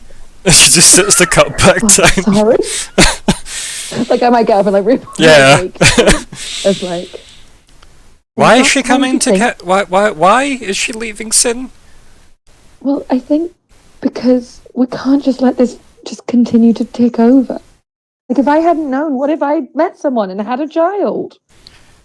Oh, and she took, and that too. She'd have died. Oh. Like, and that would be a lot to put on me. She really did tell you everything. Lots happened.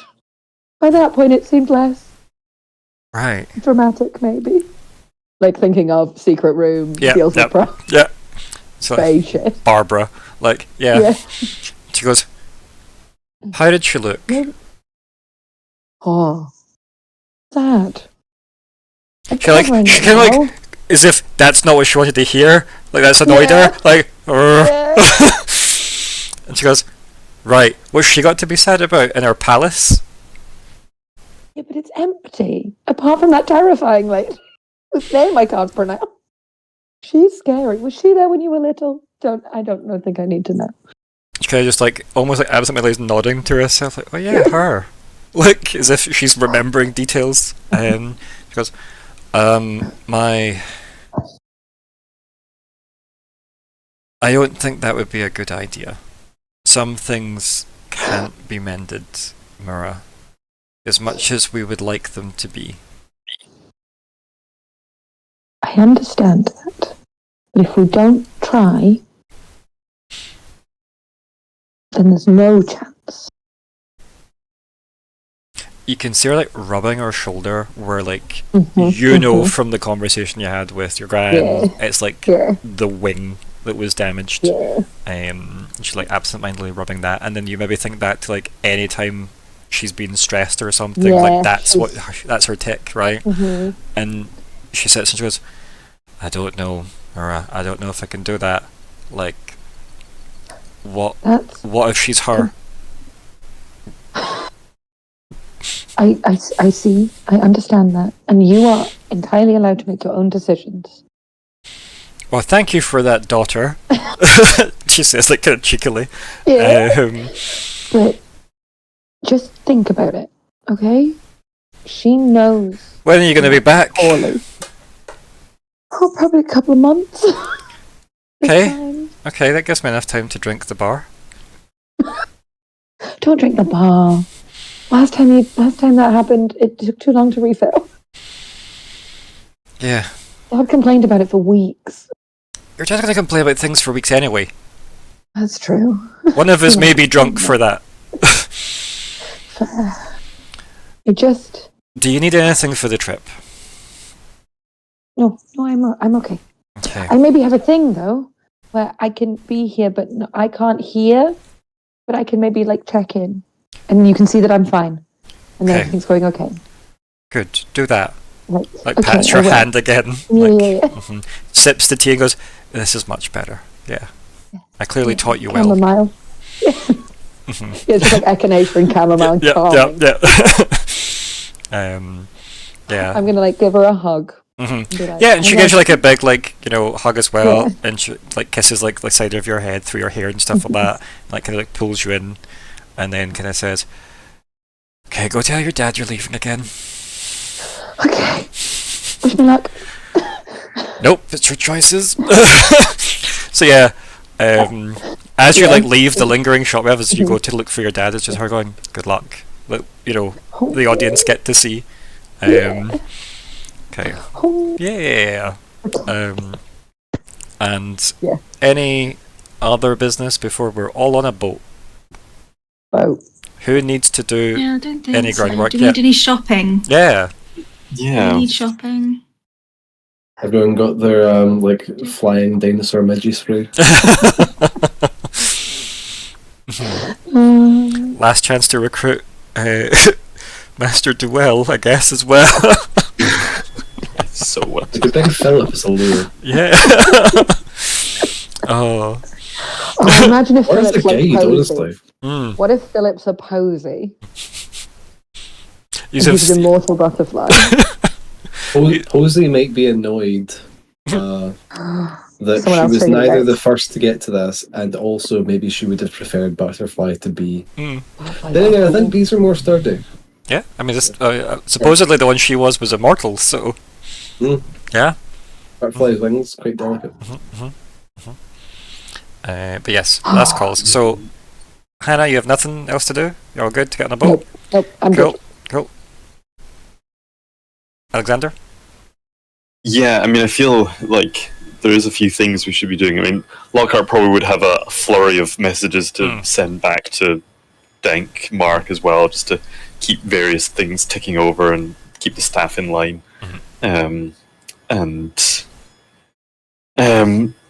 Probably feel like it would be worth, if we are going, because we're planning on going to... Are we landing the wastes first and then getting...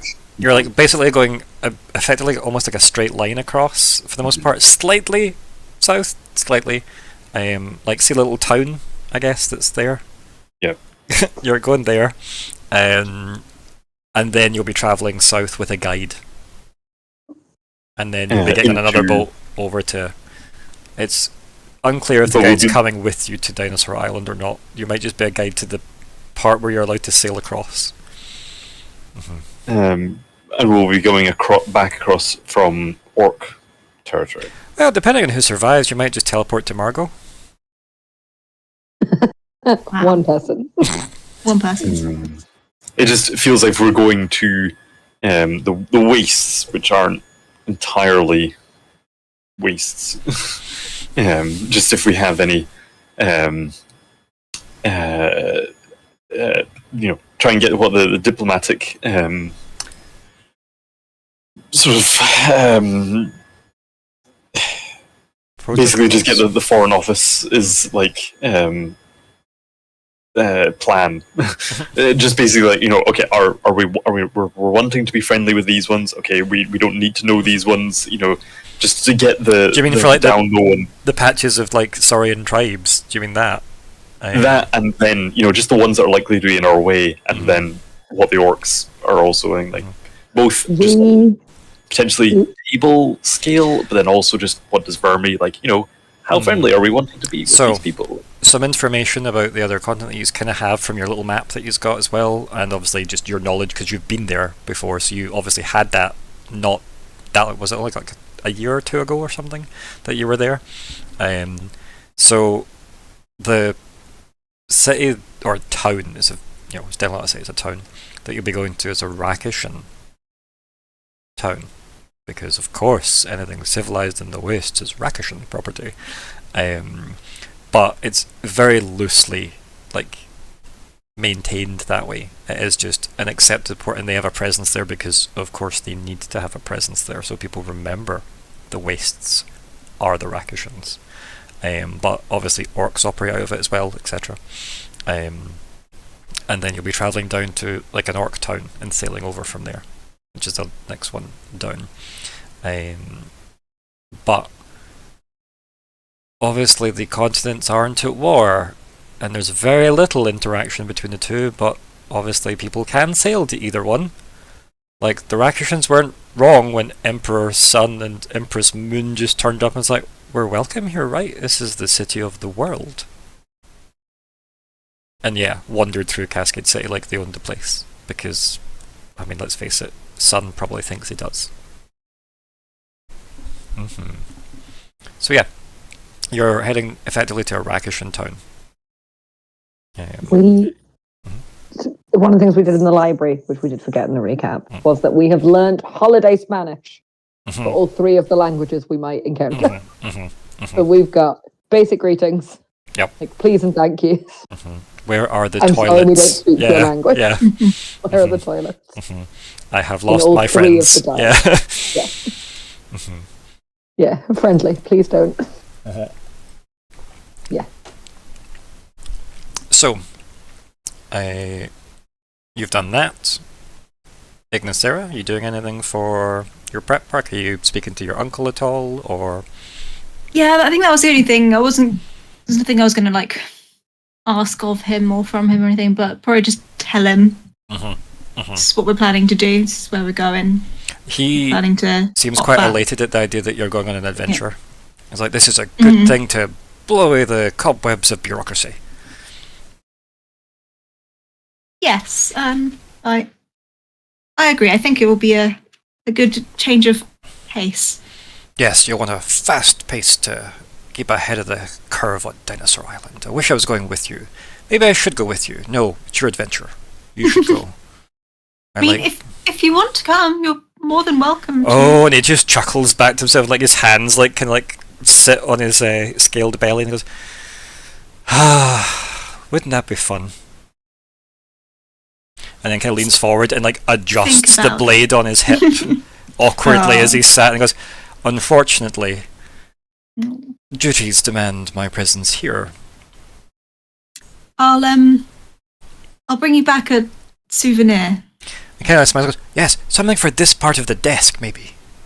He just gestures to an empty spot on his desk, which is probably full of. On his desk. It's probably random eclectic stuff he's got everywhere, probably. That's just makes the job more exciting for him. Little tchotchke. Yeah.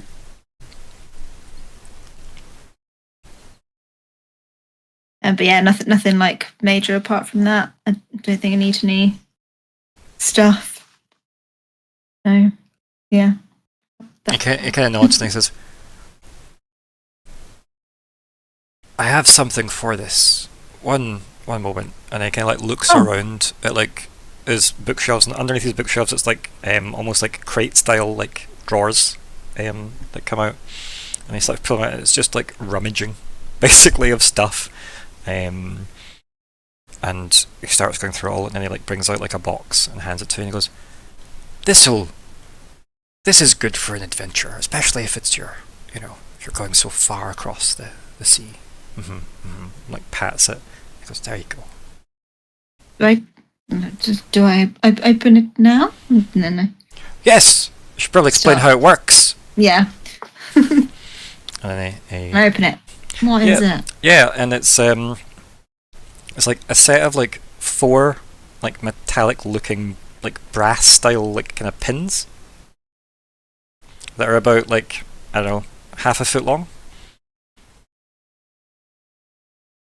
And there's a very like faint, almost spider silk, like ethereal, like thread tying all the tops of them together.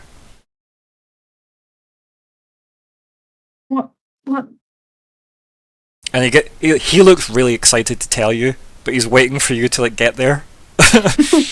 I'm not it's sure what I'm a looking tent. It's what? It's a tent. It's a tent. Yes. Right.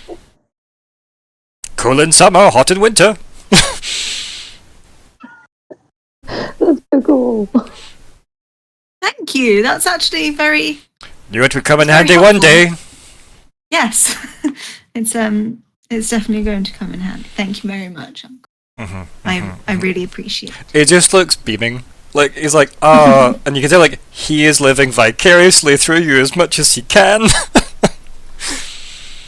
So yeah, you can write down that you have an artifact tent. An artifact tent. Yeah, it's a D100 roll, and on a 1 it breaks. Oh no. Yeah, the same rules as any other artifact, but yeah, effectively it means even if you roll it and it gets the 1, it just means it needs recharged before that use can be like done again, but it still works that time. And yeah, it seems like what you do is you just pull the pins out and you mark out the tent, and like the ethereal thread links it, and then you activate it, and then a tent forms. Amazing. It's a lot faster than the tent I've got. I do have a high quality tent with me. Don't need that no more. But also, it maybe dawns on you how much he's trying to make this place feel like home to himself, because he realises he has to spend obviously a lot of time in his office now for stupid policies and government. So he's clearly brought a lot of junk that he's got piled up in his office.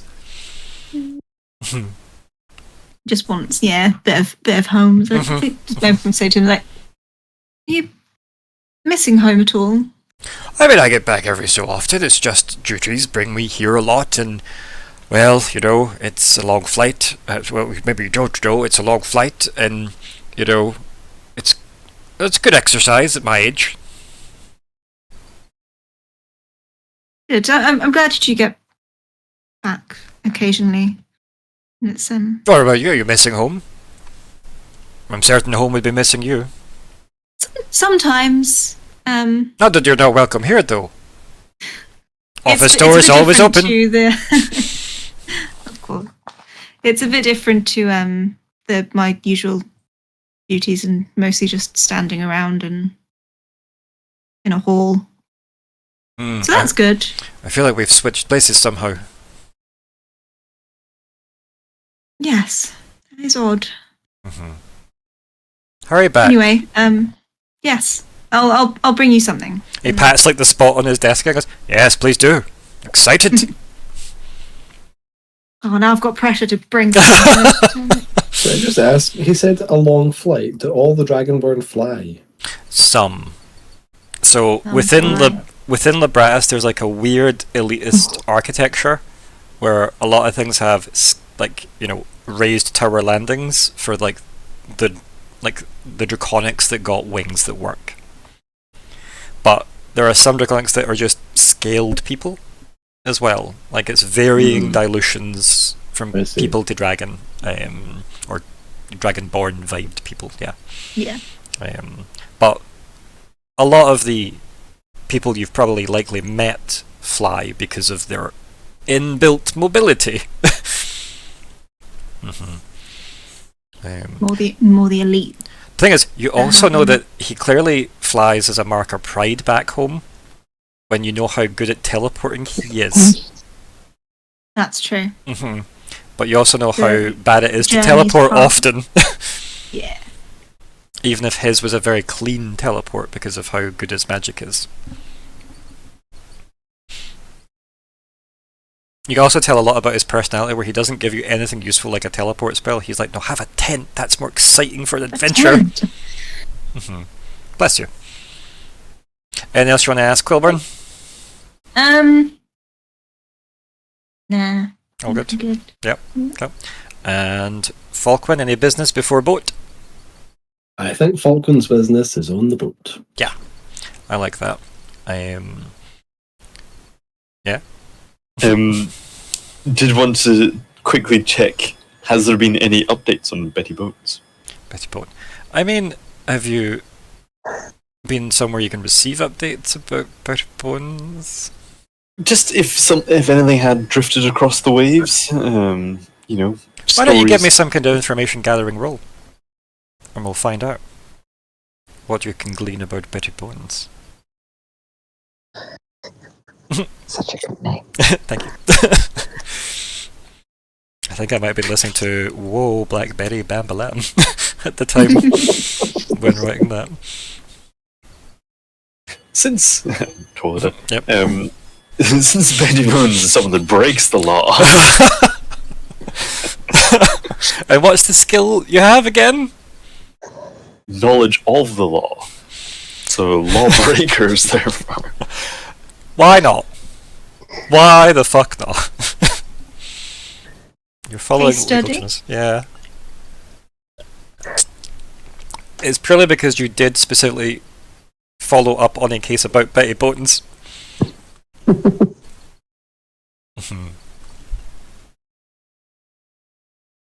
You thinking of Billy Bones now? Yeah. I'm just going to go watch Muppet Treasure Island tomorrow. Best. I was thinking Hocus Pocus. Yes. Right, so what have we got there? 25. Yeah. So I guess like you approach whatever local law enforcement office exists here, probably attached to the Grand Council building somehow, and yeah, you go in, you make some inquiries. I guess you quote like the case details that you were part of, show your credentials and such, and one of the, I guess, admin workers slash probably guards that has been, you know, trained in admin also, kind of grumbles a bit and goes into the records room and pulls out a bunch of like old files, and then kind of like blows some dust off them and goes, well, there's not been much in a while. I think you might be the last report here. And he kind of like flicks and goes, no, I mean there is something else since then. I think maybe about a year ago. Just yeah, and it like slides it over, just like taps on the bit of parchment that's been there, and it's just random like notations about people reporting sightings of like skeletal armies taking over boats and such. Yeah. And that's just like within the last year, or is it like a year ago? About a year ago that report was. There doesn't seem to be anything more recent than that, but it's like a bunch of varied collections of like witness reports, maybe people that were on boats that got attacked, and such. All tradie ships, like trades or transport ships, and obviously anything that Betty Bones and her skeletal chums. Vroom vroom. Skeletal chums. I felt like I was being censored there. So yeah, they seem to be consistent enough to have been warranted a report being made about it, right? Like, here's the updated case file in case you ever came back to it or somebody else came back to it, but there's been nothing since. really, unless someone is off investigating that currently. But yeah, it seems unlikely. Need to be careful. Yes, I wonder why. Right, Alexander?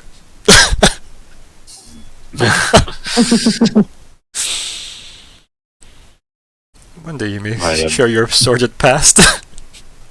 Just like ready that like perfect stranger. Oh no, I'm Dourf Lurf. Yep, Dourf Lurf. Nothing to do with that Lockheart Dourf that may or may not have stole from you. Or repurposed, right? Because Stealing from a thief here. Yeah, That's, yeah. So, if that's everything that we have to do in Cascade City, you obviously loop in with Myr'ra, who makes the final arrangements for the transport, gives you the details. You do what you need to do to get on the boat. And yeah, I think it's probably worth montaging straight to the part where Falkwin has conversations about Aluben with everybody to see how that goes. Is it going to be the same conversation with everyone? Because I know you said individually you wanted to have them, but if it's obviously the same thing you're saying to everybody, we can just have everybody hear it and respond. Yeah, I think like in world, this is something Falkwin would want to do definitely with everyone, and not have it be a round table thing. And you just have like one big cabin, because again, Myr'ra was like, oh, I can secure a cabin on the budget we have for this project. So yeah, but everybody else has just decided to be on top deck, right? Like just, out the way while you rotate through your interviews. Okay, if that's the setup. Well, would you not? Do you want the privacy for that, or do you want something else? I just assumed you wanted it to be one-on-one. Because if you want them to see Aluben for who she is, it's unlikely she's going to do that on the top deck of a ship. That's true. That's true. Yeah. She's allowing you to loop them in, not everybody in. Yeah, of course. Okay, maybe it's more practical to just all do it together then. Okay, yeah. Everyone is assembled. So, okay, I kind of wish Nori was here. Yeah. Because he's the one who's had the most direct interaction with direct stuff with Aluben, so it's a shame for him to miss this. Well, it's okay. We can have him looped in at some point. He might have had some tricky thoughts.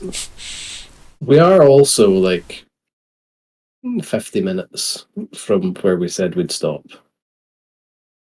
So I wouldn't mind doing this as a flashback once we have everyone. No, I think it's good to have it here just for the timeline. I don't mind that we can look Chris in. Okay. Let's not jump around too much. Okay, that's fair enough. Okay, so there's something that Aluben and I, well, mostly me, but with Aluben's permission. I think at that point, she maybe just appears, obviously, in her wind form. Yes.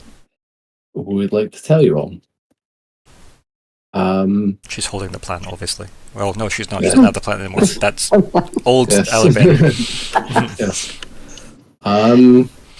Introducing Aluben Goldleaf. Kind of like that's... Yeah, like the kind of like wind head kind of turns to you, Falkwin, and then kind of looks to everyone else, and then just again all just dismisses. And you've got the kind of the radiant hair with again it was Claudia Black that was playing her, and yeah, again same kind of tall height that she's got going on, very slender elf build, very nicely tailored but also quite pragmatic, thick clothing, as if it's somewhere between heavy cloth and really thin leather. You went mute for a second. You went somewhere between heavy cloth and thin leather. So it's almost like you could tell that if she did some last minute smithing, she wouldn't be. Yeah, she'd be fine to wear that. But it's also practical enough that she can move freely, etc. It doesn't seem like elven gowny, like say somebody like Modesta Lara would wear. This feels like very like pragmatic, but very pretty still at the same time.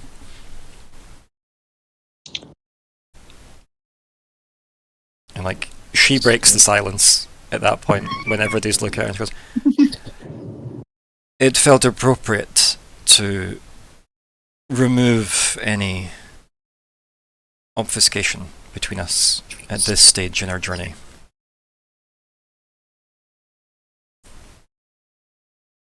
Indeed. And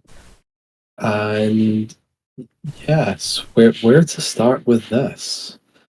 I suppose we best start with what you all know, which is Modesta Lara claimed that she had tabs on all of the Gold Leaf elves. That's not necessarily true. She does not know about Aluben. And I can say that with confidence because if she did know about Aluben, she would likely have attempted to kill us all. Or at least me. And like, Aluben looks at all of you and he goes, "An unfortunate side effect of knowing me." You can't tell if that's to try and break the tension or to add to it.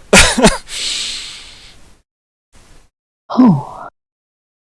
Well, I assume Falkwin's not implying that you would possibly be the heart piercer, but that maybe means that they are also obfuscating themselves. She, like, her brow furrows when you suggest that, and she goes, "Was I under suspicion?"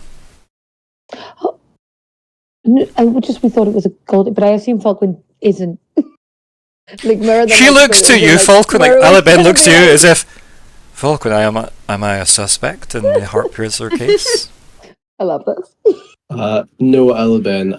I can vouch for Aluben's whereabouts. She has been right here on my wrist this whole time. I'm so sorry. That is what I was also implying. That you weren't, but that might mean someone else is. Because if you can hide, then someone else might be able to hide. Oh, I see. Not that we think you're the right. happiest. Just that. I was going to say if it was not me, it would be someone else by definition. Yes. Yes. Definitely. Is that weird? Totally. What? Almost the Dirk Gently tones of like. I love it. And she goes, I can't. "Yes, I follow." I personally can't speak for how another gold leaf might elude Modesta Lara, but I sincerely doubt they are using the same method as Aluben. Oh. And if they are, that's something out. And if they are, that's a real problem for us. Okay. What Falkwin is tiptoeing around is that my journey involves. You muted again. Oh, I think it's just when I speak with a slightly deeper tone, this mic is like what? Like. So anyway, Aluben then says, Aluben. So Aluben says, "Yes, if someone was to follow my ambitions, I would worry for their safety, for the methods I used were quite reckless in getting to this stage."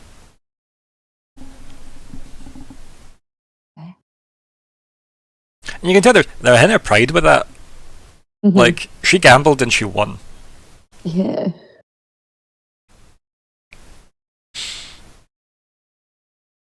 Might you have any insight on how another gold leaf might be hiding? Just if that's who we're still suspecting for. We are a magically gifted branch of elves. Okay. And then she just gives you that knowing look of magic. Yeah. Yeah. Yep.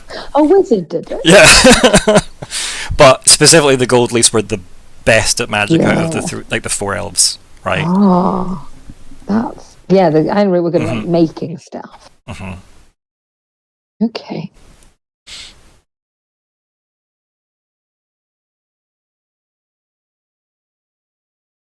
Anyone else get any questions or things to pose towards the Aluben?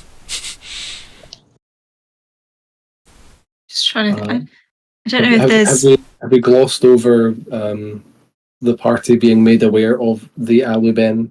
Do we need to play that out, or like, can we just? Oh. Well, they were in the Mind Meadow.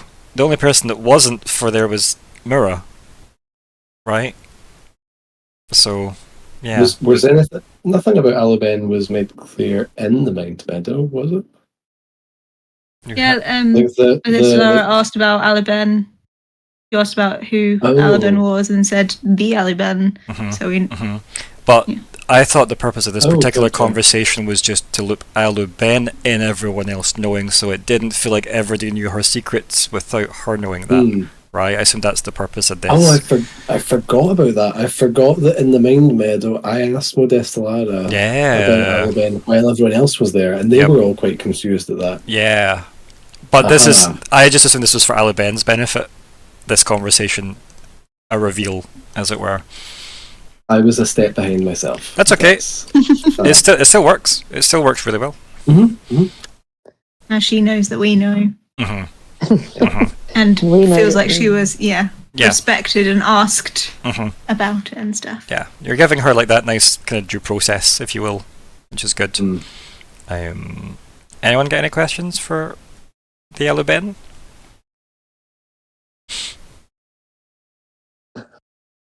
Just trying to think. Ignysera would really ask anything. No, I think she would just be listening and probably just quietly hoping that a couple of the more speakery people ask things, because like I need to observe this, but need to take it all in. I guess Lockhart might more just idly musing more than for any particular reason, just kind of inquire. My full understanding of the gold leaves is limited. From what's been implied, Mirage is no longer on the continent? It never was. It never was. No. It was never fully in the gold leaf forest? No. Mirage was made as a new home. I see. And was that before or after your process? She smiles at your choice of words, and she goes, "You do not need to be so delicate about my current condition. But yes, I lived in Mirage." Which I'm pretty sure has been said previously, but I don't know to you. But it has been said at some point. And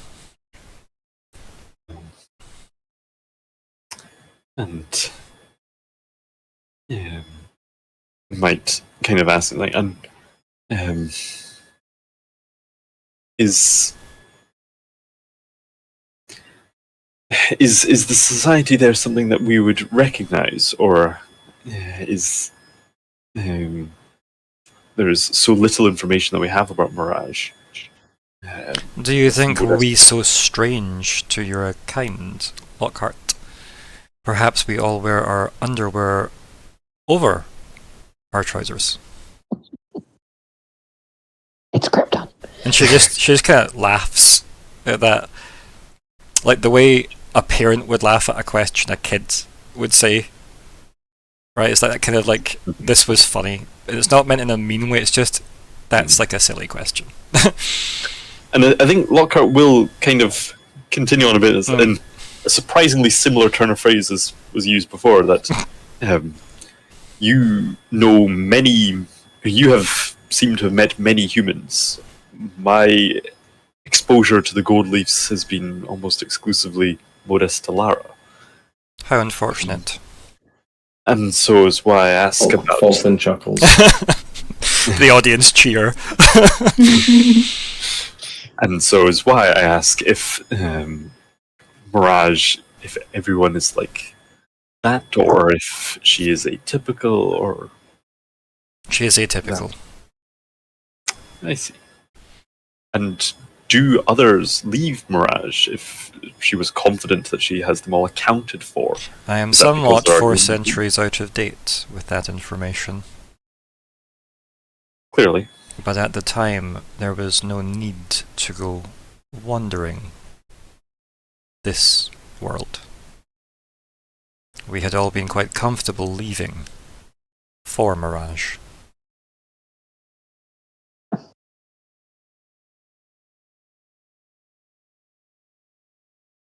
Modestalana is atypical in a number of ways, right? She's rather long-lived. There's like an inhale from Aliben, and she goes, "Yes. You noticed that, did you?" And you can tell like she's got a bit of a tone to that, like a kind of almost slightly sarky tone. And she says, "Queen Modestolara has lived longer than most should. Not that I am wishing for her death, but I cannot say the same for her."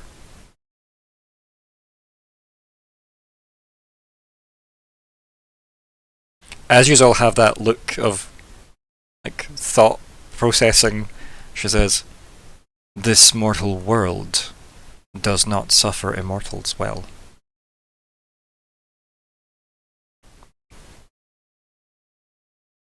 We got that feeling when we were talking to her before as well. Mhm. Did she say something specifically, or just seemed? So there's in this world yeah. things that really outlive their natural lifespan. The world frames in an unnerving or disturbing way, because it's like unnatural to the cycle.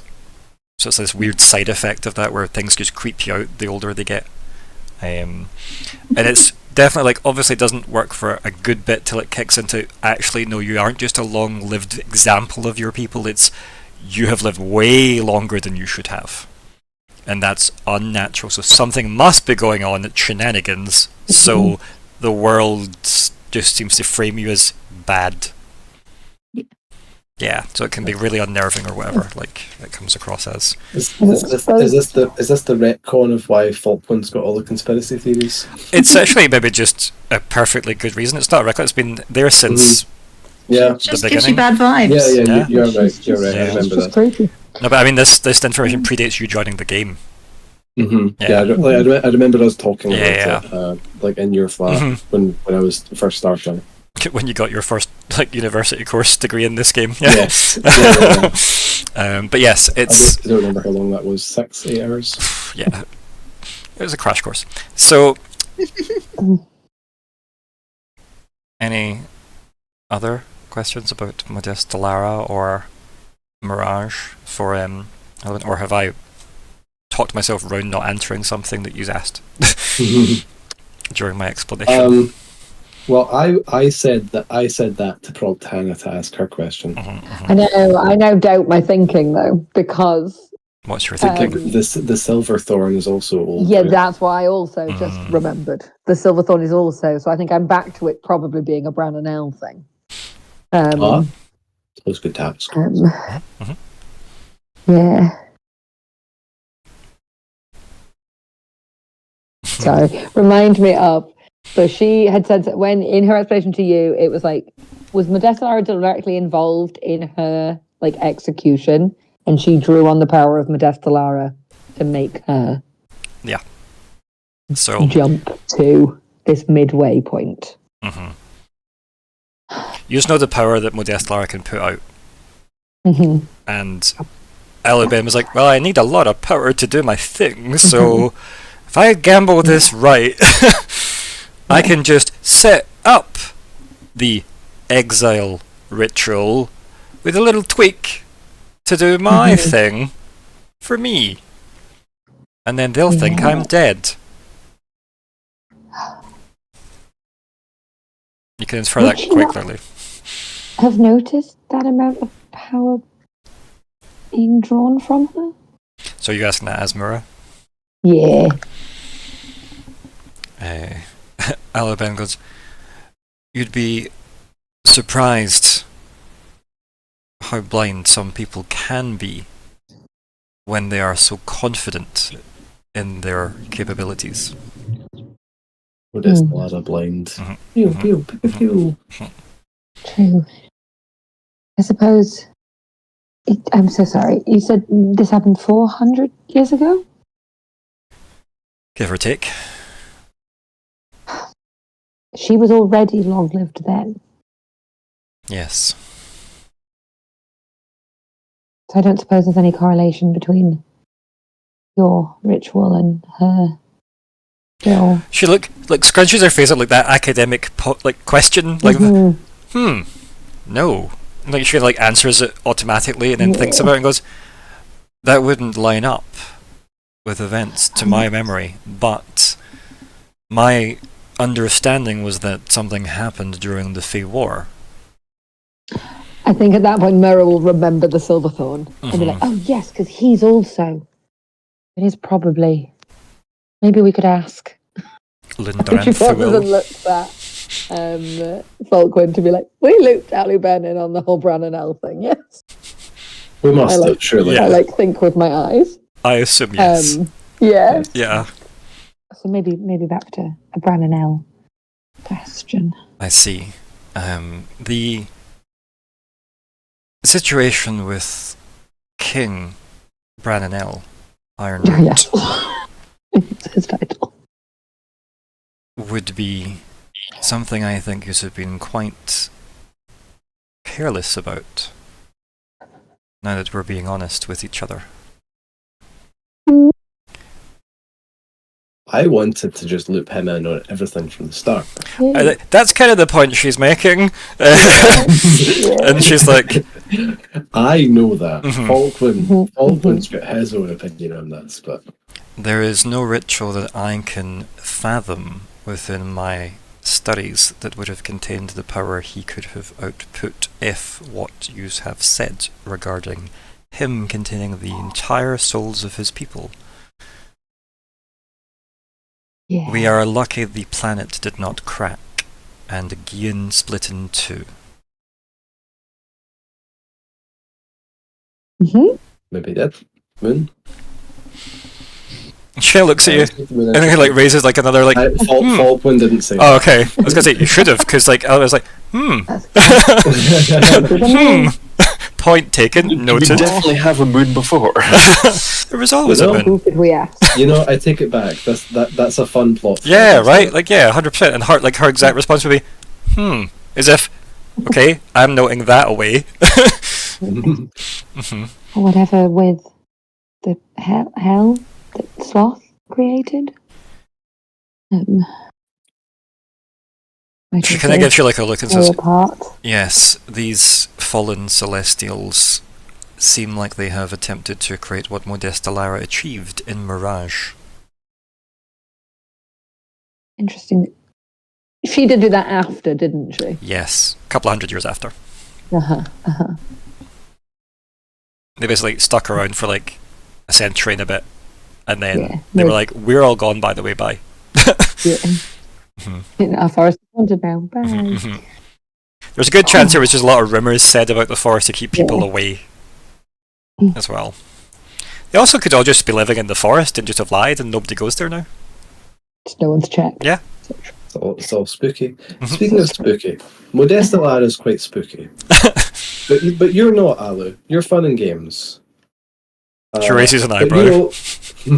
Yes, yeah. But you're also old.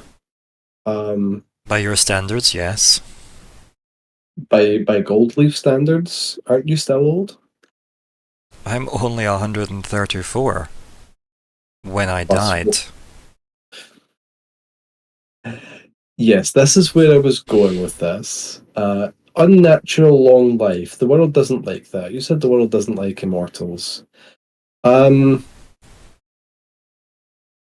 see where I'm going with this, yes?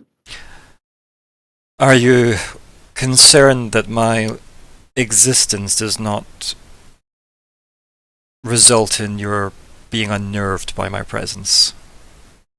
I'm noting that and posing an academic question about the difference in your current nature compared to Modesta Lara. I am moving forward and she is declining. She says with some degree of joy in her voice. And then she says, she is limited to granted an impressive mortal body. And I am no longer bound to mine. This mortal world has no claim on me anymore.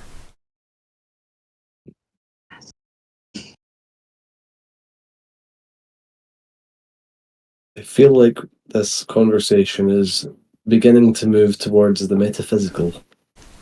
As I did.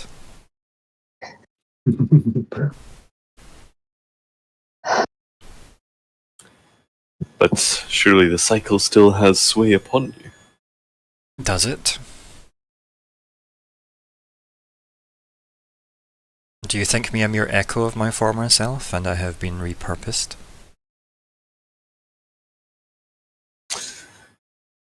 I cannot say as I had no knowledge of your former self, but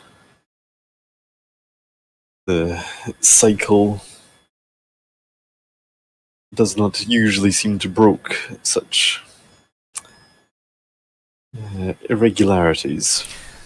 But as Falkwin says, this is quite metaphysical. She looks very proud of herself again, right? And like her, her very, very sharp shoulders out, and she says, the cycle has been broken by me, for myself.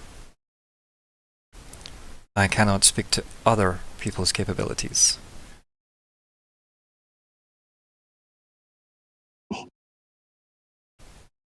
So yeah, the implication you're getting from her is that, yeah, she got out of that based on whatever ritual she did that needed that much power to basically shunt her to wherever she is. Mm-hmm. I think Lockhart's trying to think of a polite way of, aye. I mean, maybe just fascinating. I mean, I think ultimately the way that sort of Lockhart thinks of it is like, it's like, well, I've never died, so sure, yeah, I can be immortal. Just because one, as far as they are aware, Yeah, you just don't know it yet. Mm-hmm. Yeah, these are valid. Yeah, this is Posey kind of all over again. It's like, yeah, you're an immortal bee, you didn't die, but we don't actually know how immortal the bee is. Growth mindset. Yet. I think as well, like the We're key thing all to immortal like, until we aren't. I mean, that's probably true. The thing to really like focus on is how big a gambler she is with herself. So, would it matter if she still gets what she wants? I think in Lockhart's mind, it's one of those things that's probably on a scale that doesn't really matter to Lockhart because, it's like, yeah, it's gonna if you are gonna die, it's probably not gonna be during Lockhart's lifetime. So, like, as far as Lockhart's concerned, sure, she is immortal, but also just in that sense of she said she couldn't even comprehend what Bran and Elle would do with that level of power. So it's like, yeah, I still think you're thinking a little bit shy of your comprehension's not quite there yet of godhood. And it was kind of more about her being able to contain his level of power, not comprehend really. It was the scope of she knew she could channel Modesta Lara's output into something she needed. She does not think she could do that with what Branelle currently is sitting with. Yeah. Because she can't quite fathom that scale of, like, it's not something she's got a nice notebook about that she clearly did with all of her, century and a bit of study into this. Also, again, he, without meaning to, we think, managed to blind her, Modesta Lara, with no, intent behind that. Yeah, almost just as a feedback thing of her even just trying to look at what he's up to. Yeah. We are, again, Myr'ra and Hannah are aware that we are just letting a nuke sit by itself in the middle of the ocean. I imagine to get its Ben people. I imagine Aliben had some sort of darkly sarcastic enjoyment out of the fact that Modestada is now physically blind. I mean, she still treats her with the respect that is her as a queen. Like, she's definitely got that, you know, ingrained in her almost, that kind of, no, but that is the Gold Leaf Queen, and Branonel is the Ironroot King.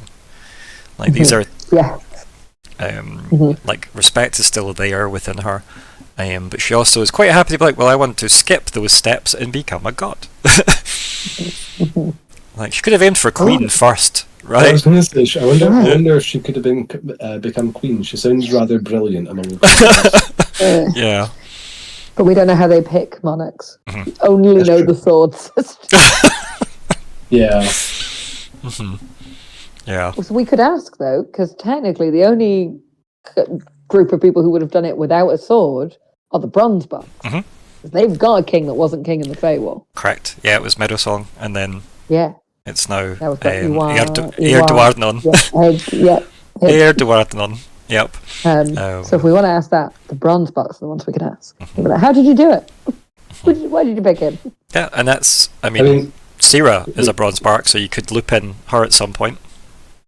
We could ask Aliben how the Gold Leafs did it before the Fey War. Presumably it's not changed because they don't have a sword.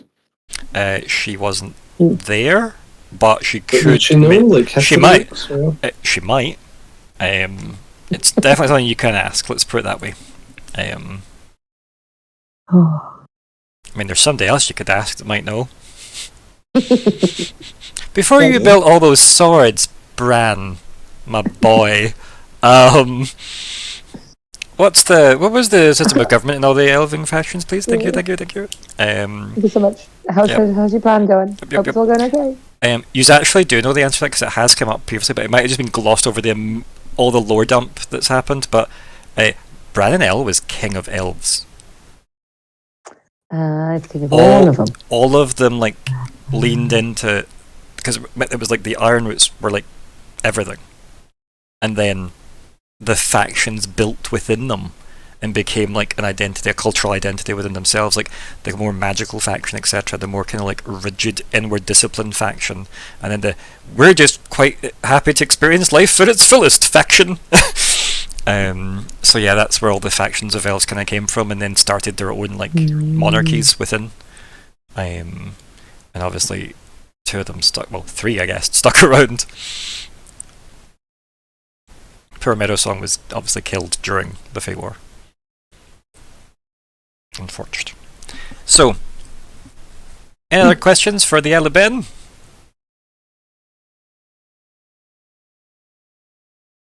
Yep. I mean, something that Lockhart considered, again, I don't necessarily think it's going anywhere, but I guess a little bit into Aliben's mind of, do you miss Mirage?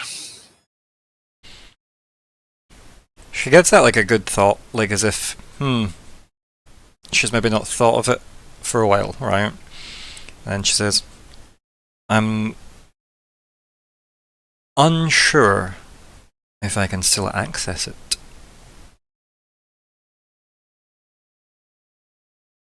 But if you tried, it would likely alert others to your presence. Others, no. An individual, yes. A spooky old lady. Aliben laughs and goes, yes, there's a lot of those going around. Meaning herself, obviously. At your earlier jibe about her age. And she says... It wasn't a jibe. She says, it wasn't meant as such. If I am able to open the doorway to Mirage, it could provide an incredible tactical advantage if we were in a dire situation, however. But as you can imagine, my reticence to do so, to even attempt so. I would like to note that Aliben is currently implying that we might in future be at war with Mirage. No, she's saying if everything goes to shit, she could give you a door out of that situation. I see. It's like, so basically, she's got access to a city that you can seem to get to from anywhere. Yes. And she doesn't know if her key still opens the door, basically. I was interpreting this as if we ever want to invade Mirage. I mean, you could definitely interpret it that way if that's... You're definitely a warlock now. I see how your thinking goes. You've really embraced that mentality. Kilda would like you. So, yeah. But no, that's what she kind of means by that. Obviously, you can interpret it as you will, but she's basically saying, I don't know if it's going to work, but if it means we survive a situation we might otherwise not, I will try.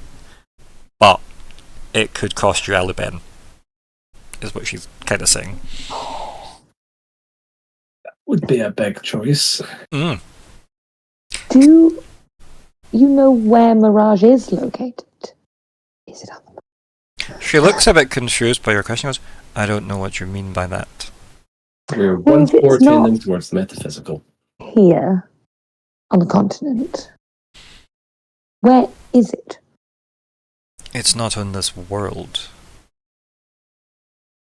So, I really want to Aluben, say, like, puts you like... the Fae? Aluben puts like her hand up as if like Yeah. a moment, and then she kind of like gestures in the air and like starts to kind of like draw, with some like gold light, and she like, draws a circle and she kind of points to it and goes, Gian, Mhm. and then puts like a box around that. Our knowledge of existence, and just draws a little circle just outside the box and goes, Mirage. Okay, And then just draws a line to it and goes, the doorway. right. Okay. I think Myr'ra in her head is like, drawing circles in her book of like potential hell space that was used maybe where the Fae are now, the moon, wherever like the gods reside, wherever the Celestials fell from. So I think hers has a lot more circles than the last one. Just lots of question marks, like, and also it's Cerethian underneath, like, question mark. And then she adds a Mirage circle. Okay, cool. Like, this is the fold-out page in your notebook, I guess. Yeah. All the big doodles folds it back up. Yeah, because I think that was Myr'ra's thing of like, yes, it's not here. Is it in any of the planes we are aware of? Yeah, and the Because implication we is know that it's that just been made It's somewhere. its own. Yeah. That still feels like that. It feels like it could be another sin built on top of something that not like whatever work Sloth did went away. It's seemingly, I mean, Sloth definitely felt like he lost something out of that. Yeah. So maybe that's what the Fae are. But maybe not. Who knows? So, The Fae gate might just be a mirage. I'm moving the scene on in a second, so if you have anything really important to ask Aluben, please do it now. Before she explodes. I've said too much, no! Boom! Just cuts a shot of the boat outside at night and it... but no, genuinely, any questions for the Aluben? Nope. Good. Oh, on you go. No, I'm getting the conversations overlapping. She said only to Falkwin about her being halfway. Yes, but I think, wasn't that conveyed in this conversation? No, did you not? Like, it depends if Falkwin wants to have shared that. It doesn't really matter that to be hidden, because obviously Modeslar told you what her plan had been anyway. And she's not exactly hiding aspects of it currently. The only thing she asked Falkwin to keep to himself is the vulnerabilities of their dynamic. They're almost dependency on each other. So, yeah. I guess that's a Falkwin call if you wanted to have shared that with the party or not. Her progress. Probably not, to be honest. That's fine, yeah. It didn't come up. Yeah, right? That's fine. I feel like, hold my hands up, I forgot about the way the conversation. That's okay. with Modeslar As I went. said, is Alexander going to make Lockhart ask? Like, he's going to ask her, because you know what she was trying to do. So Lockhart could just ask, how far did you get? But that's up to you if you would prod her that way. I probably wouldn't steer the conversation that way. It makes sense you wouldn't, to be fair, right? Yeah. Like, yeah. Like, the point is mostly just... So you guys heard some stuff when I was asking Modestelaris, some very confusing questions about someone with a name that sounded familiar, and the responses may have sounded very confusing in that respect. So let's clear the air a bit. Here's Aluben, introducing Aluben. Let's now resolve any questions that are in your heads.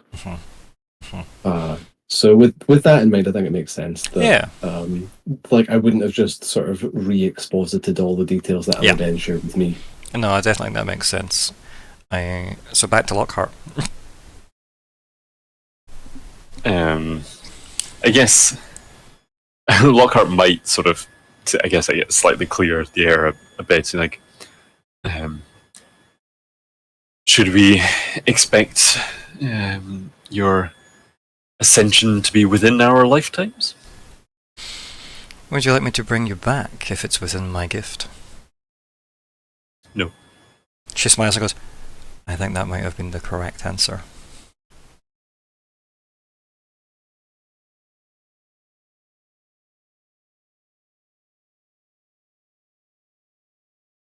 Yes. and probably like shiver a little bit. Yeah. I hope you don't now. Yeah. It's like, I made it, fucker. Like, you would be the immortal ambassador paper pusher for life. I don't know if that's hell or heaven for Lockhart. Yeah, just the skeleton in the corner doing all the paperwork. So, I guess you all go off to whatever parts of the ship to deal with that conversation. I think Aluben. On a ship or a boat? What's that? You're on a ship. Are we on a ship or a boat? You're on a ship. It is a big transport ship. A tiny fishing day. Yeah, everyone's just in the but yeah, what's the name of the ship?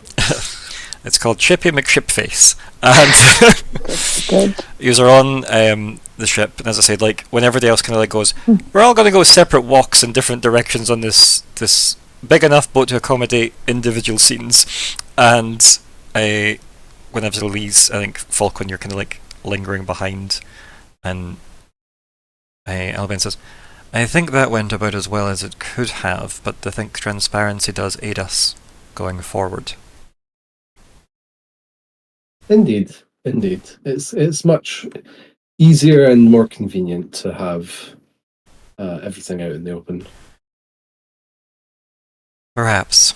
I think that's like the last thing she says on that, like before like the wind kind of like retakes her.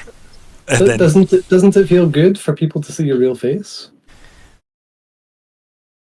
my physical appearance matters so little to me, except that it is in itself a vulnerability to my identity.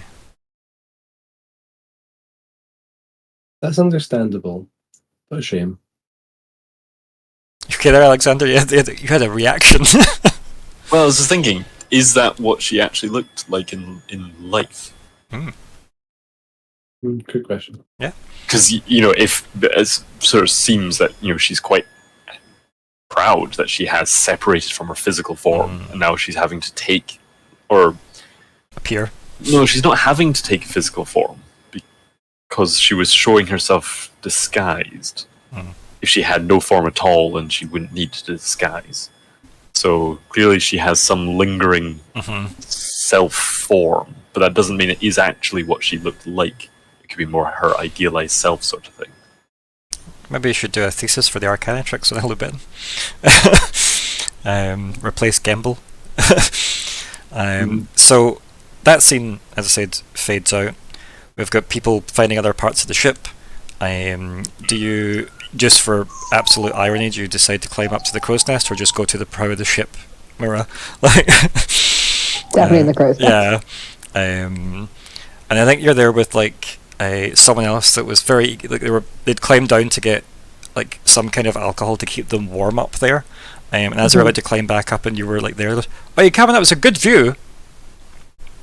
And then like you both climb to the top, and then he just starts like pouring into his cup, gives you the hot drink of like some kind of warm, probably ethanol, and then he's holding like the bottle. He goes, clinks it and just starts chugging it. And then, as you like do your shot, you feel a sensation coming from your hand. I look at the ring. Yes, it would have the equivalent of incoming call. Okay. Give me a second. I would like. Can I like get on to like the rigging? Yeah, I mean, you don't really know how the ring works, so it's questionable whether or not he'd even interact. Yeah. So true, so true. I try and accept the call. Yeah, it's like that kind of mental awareness of something trying to like connect with your mind, and then you hear obviously a very familiar voice, being Branonel, and he says, "Little bird, I have a important conversation to have with you. Are you able to see Soma currently?" Is that the moon? Yes, that's the name of the moon. Okay. Can I see the moon? Yeah, you look up. The moon is like a very like dark yellow. Oh. Does that feel not normal? It has never been that color before. Okay, cool. This moon has only ever been white. Oh no. And it's getting dimmer. Oh, good. Bring my friends or just me? I can see Soma. There's so he replies and says, "This is a conversation I think is important to have now." You muted. You muted. Oh, yep. Oh, how the tension. It's like, this is a conversation I think best had immediately if you do not mind my manipulations. Okay. Yeah. With that, you find yourself like falling into the kind of room, not like the way you fell through the floor, but in a kind of almost like you've been shunted magically very quickly. The guy in the crow's nest just goes and just takes another swig. Love that for him. Yeah. Branonel is there with like his eyes kind of like again that hissing of the energy coming out of them, his like armor, the elaborate armor on the kind of 5-pronged crown. And this is the first time you've ever seen him look other than like very, very in control of a situation. They look quite worried, and they say, "I thought it best that I relay this information to someone before it." Oh, it's done that thing again. Why are you doing this to me, Mike? Why? What did I do to you? So, the dramatic pause as well. "I thought it best I relay this information to you before it leaves my mind for good."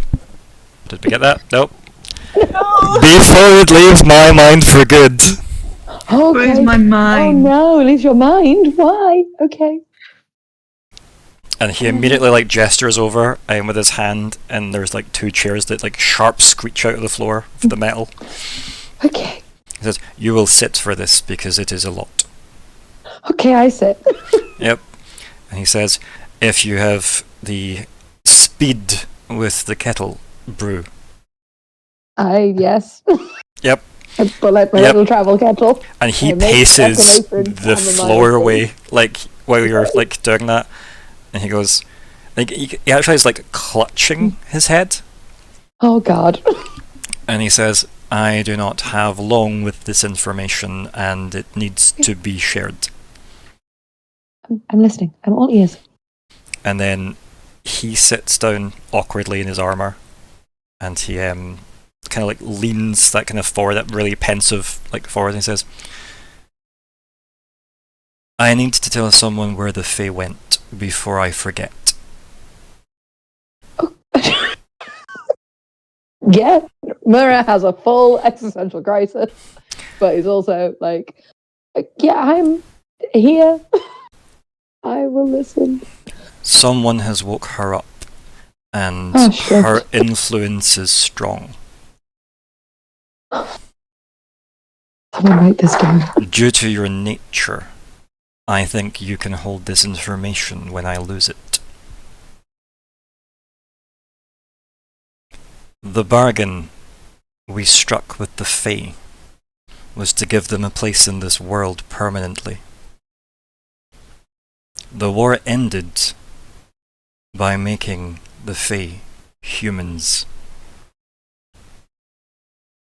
And that's where that ends.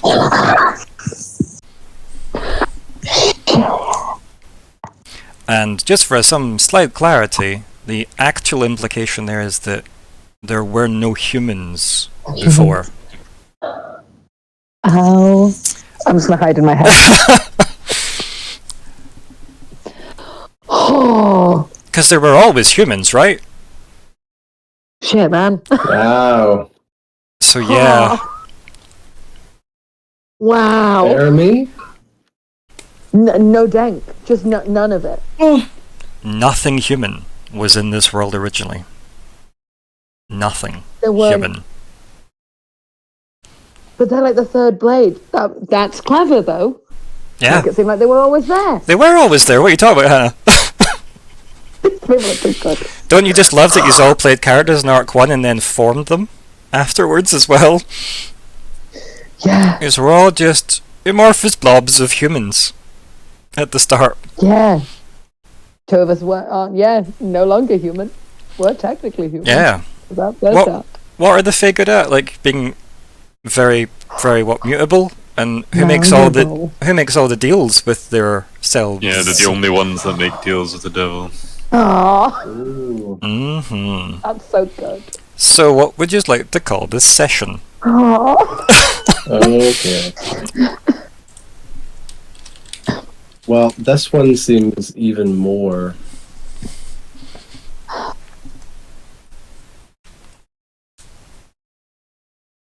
I love that yours is a go-to pun that I made earlier. Also, that's good. I like moving. That just sounds like another class that someone took in the Arcanatrix, doesn't it? It got even more relevant as we got towards the end. Yep. Also, like, are we wrong? Did the Fae not go to Sloth's place? Like, Ties into my so many fucking questions. Lara nicked it. Oh, that makes so much sense. Like, Just changed colour. The moon makes- changing colour is alarming. that makes so much sense. Lara just stole it. That'd be perfect. So we've got. I nearly read Just Eating Dins as a title suggestion for a second there. Thanks, Brain. She has woken. I would. Moving towards a metaphysical transparency. Boat in side quests. And yeah, I appreciate the pun. Any other suggestions, or shall we vote? My brain's not working for titles today. That's okay. I was trying to do a play on conversations and something about the moon, but I'm my brain. Yeah, I was like, Moonversations. Yeah. Yeah. Like, yeah. The moon incubator. She is queen. Sorry. Kind of boring one, but Yeah, we don't mind some boring ones though. Yeah, I mean apotheosis. Yeah. Oh, that is good. I do also like boat ween side quests. I was also going to do something like just ambling around. Been ambling. Yep. Yeah, wasn't it ambling? Per Halcyon. Oh, yeah. Party for Halcyon. Who is she? Is she the queen of the Fae? Queen. Is she Vermi? Like, why? I'm just getting like, who is she? Who's that girl? It's that girl. Who the fuck? Wanting Matthews.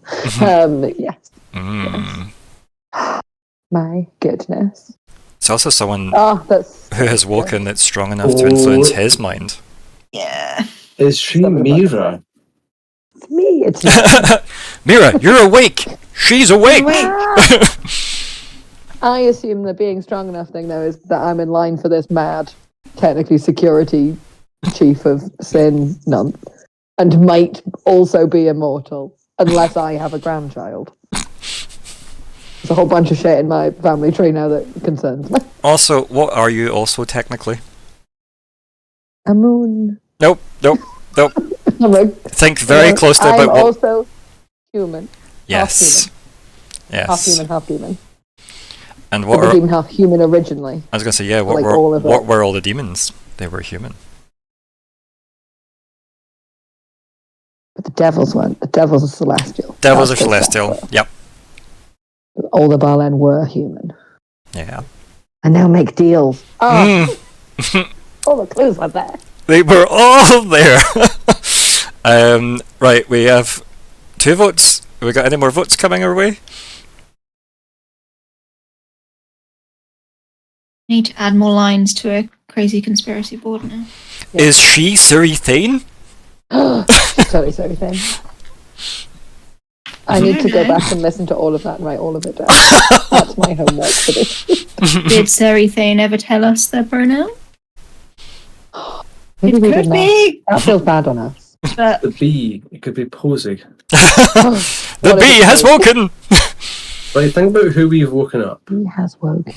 Who has been not active in the world until we got there? Posey. It must be Posey. Loudon got Posey. brought back.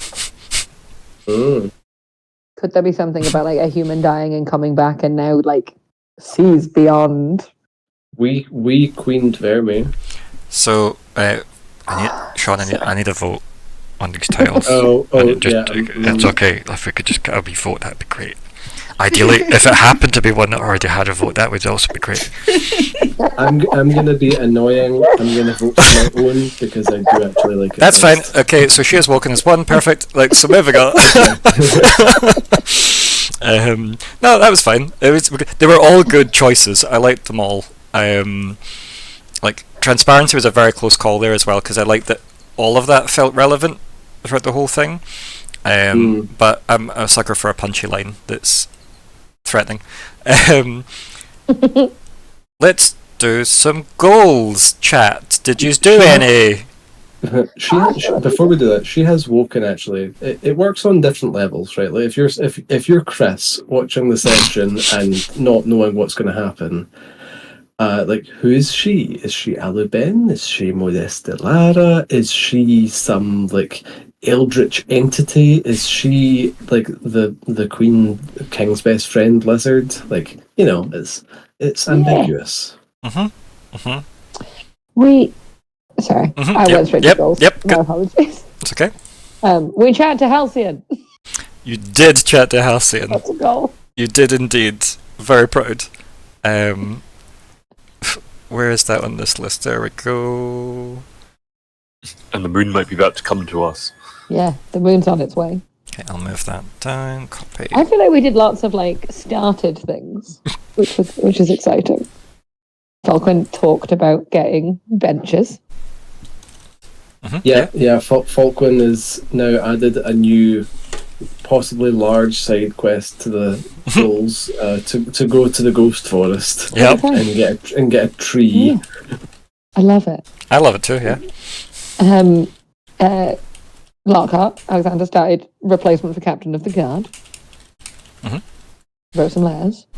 Yeah, we literally like started all the marbles rolling on a bunch of them, I think, which is good. Because what have we got on our progress list? Lots of Serithane, some Count Quant 3. We've got, obviously, Falkwin did start helping to kit out Elben, which is good. Stop the Heart Piercer. I mean, you did discuss it. These are on the boat, finally, which is good. Or ship, sorry. And then Nori to confirm heritage, and also go back to Bridge over Whitewater, which is the opposite direction. So, yeah. Are we adding any goals? And if so, pop them in, because we've also got the updated stuff underneath, which was, you want Branel and Sloth to make up. You want to update the Iron Laws. There's a Gold Leafs question mark. You did learn. You learned more about them, yeah.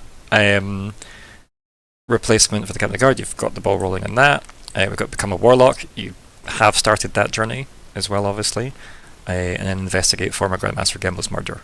You have not yet sat and poured through his thesis to start that. But you have got the thesis at least, and you know not to read page 309. I completely forgot about that. We're going to read page 309. We're going to. And we've now obviously got our new Go to Godleaf Forest, get tree for Halcyon, make furniture for Alubin. Perfect. And Halcyon has his own goal of trying to flog some stills to the Arcanatrix. Yep, all good. Right. Awesome. We're going to do our wrap-up chat, and we're going to start with Falkwin, purely because I understand the fatigue he will be running on. It is real. It is real. I'm so thankful that we're finishing at 10. I'm probably going to go straight to bed. I'm impressed, though, that I stayed conscious and alert for, I think, more than 80% of that. That was good. Which was definitely helped out by the fact that Falkland had stuff to do. Aluben was involved. It was fun stuff happened. Transparency occurred. Thank you, Lockheart.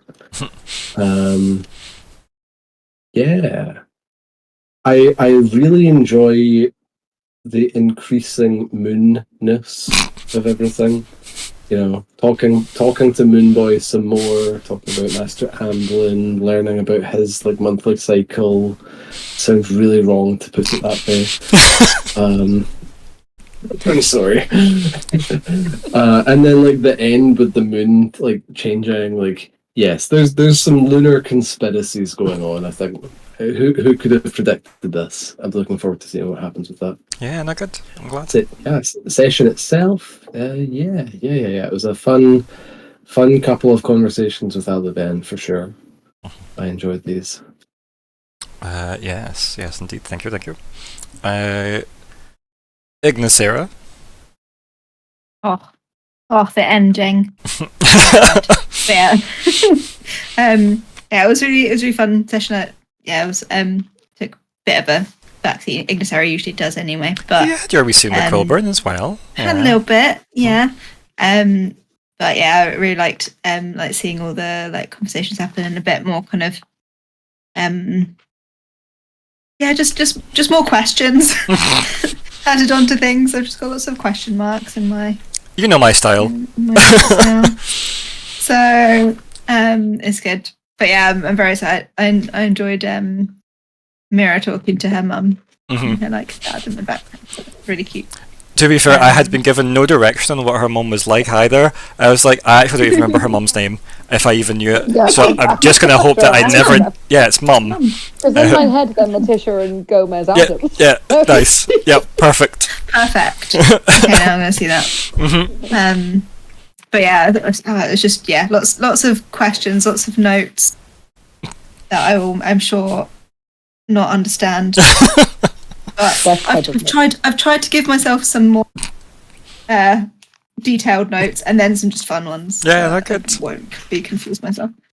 But yeah, it's excited to get to the other continent and go to Dino Island. Yeah, getting there. We're so close. And then finding a souvenir for your uncle. Yeah, I need to. I've got a quest. Yeah. To just bring back a fancy rock or something. Yeah, let's have that actually in the goals there. So. I'll let you type up because. Okay. Mostly because I want you to do it and I don't want to do it. So yeah. Anything else to add? No, good. Lockheart.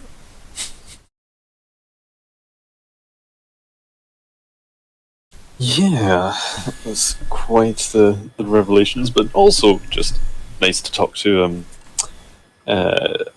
Halcyon and see what sort of rose-tinted memories he can have for us, and just find out. It's like, okay, we've missed Amblin this time, but we want to try and find a way to get to him.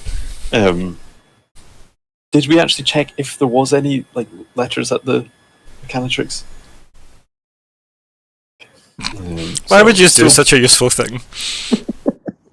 Halcyon said he'd do it for us. Yeah, he did. No, you could have had time to have done that. That is definitely something you could have done, and there wasn't any. I'm happy to just say that here, because, yeah, you had time to do that. But no, of course there wasn't.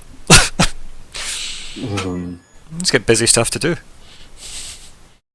Yeah, well, he might have some very pertinent information for the moon's about to blow up. Or just leave. I just feel like the moon's just going to float away or something. I mean, what's wrong with an amber moon? It seems fine. A very dim amber moon. Yeah, if only we had amber lights. An amber lens. I mean, so the moon's getting dimmer. That means it's surface like that. Like, if the laws of physics work the same in this world, the moon getting dimmer means either its surface is getting darker, or the atmosphere of the planet is getting like thicker and more like congested, Could it not mean or the sun is getting dimmer. yes. I suppose the sun's having the sun. I saved that one for last. One of the two gods, the actual gods that people like of this world. Stress. Yeah, Alatar, the sun. Yes. Yep. Yeah, I'm sure. Holy shit.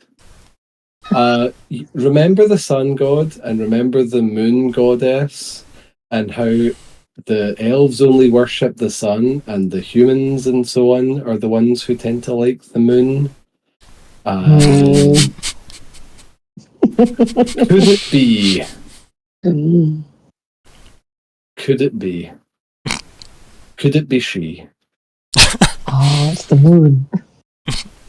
Is she the Queen Fae? Are you trying to imply that I've wrote things that are somehow connected over multiple arcs, you say? Would I do such a thing? What's her name again? Church of Night. Goddess Eve, yes. So, wait, hang on. So, Eve... So, if we're saying Eve is the Queen Fae, and the devils are all like children of Eve, and the humans are all the new Fae, what the fuck are the devils? Oh, conspiracy. I'm glad it's thought-provoking. I'm very glad it's thought-provoking. Falkwin, sorry, no, Lockheart, any other thoughts? Yeah, that she is an interesting.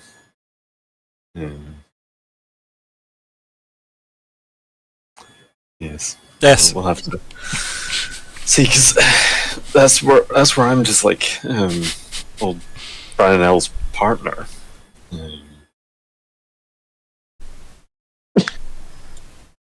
You mean his lifekin? Yeah. Which I'm still not convinced isn't Surithane, but Well, Surithane's everything that we need a placeholder for. Yeah. We've established that. Is Surithane Eve? Surythane is currently Eve, the moon, the whatever Halcyon had for breakfast that we don't know currently. Surythane is every unknown, according to your last conversation about him that lasted hours. I think Surithane is Brandon L's partner. I think that seems to be the slowly building consensus for what I'm seeing. Yeah. Has it been slow? Like I thought we'd been congealed on that for a while. No, just more people. You're more vocal about that now. Sure. Yeah. but there's nothing stopping the partner from being the moon. Correct. Yeah. Surythane is the moon. That's what I said earlier. Oh, gee! Wait! Thinking about Brandon L's partner. So if Brandon L actually is straight and his partner's a woman, she could be her. She could be realizing that she is an Iron Root elf, wherever and whoever and whatever she is now. Wait. I can't hear what you're doing there, Alexander. What was that? Like, was that just like what? It was intrusive thoughts of Kira. Whatever. It's good. I like it. It's a nice conspiracy. Yep, and I absolutely love that GIF. that's just what it is. That's 100% I get a second laugh every time. Yep. That's rough, buddy. Yep. It's one of the best scenes in the whole show. Can I change my vote for the to who is she? Sure, why not? I don't think it makes a difference. It does not, but Yes, you're welcome to change your unless vote. other people change their votes. Even then, you know. Sorry, late voting. But yes, any other thoughts? And then Any other thoughts? And a banana. Oh, I kind of knew something might be coming. I was like, we're going on a boat. We keep bringing up the ring. Something's going to occur. But yes, I will get to that in a second. I loved all of it. I really liked all the conversations. Halcyon is adorable. We must protect him with our lives. That poor boy. Yeah, because he is like, I think he's about, like, in my head, he's maybe 17 or something like that. Yeah, he was a baby. It was just like, yeah, like being like, yeah, you've got some magical talent. You can come be my apprentice. And he just gets abandoned to like be the mage of it. Bless him. So yeah, love him.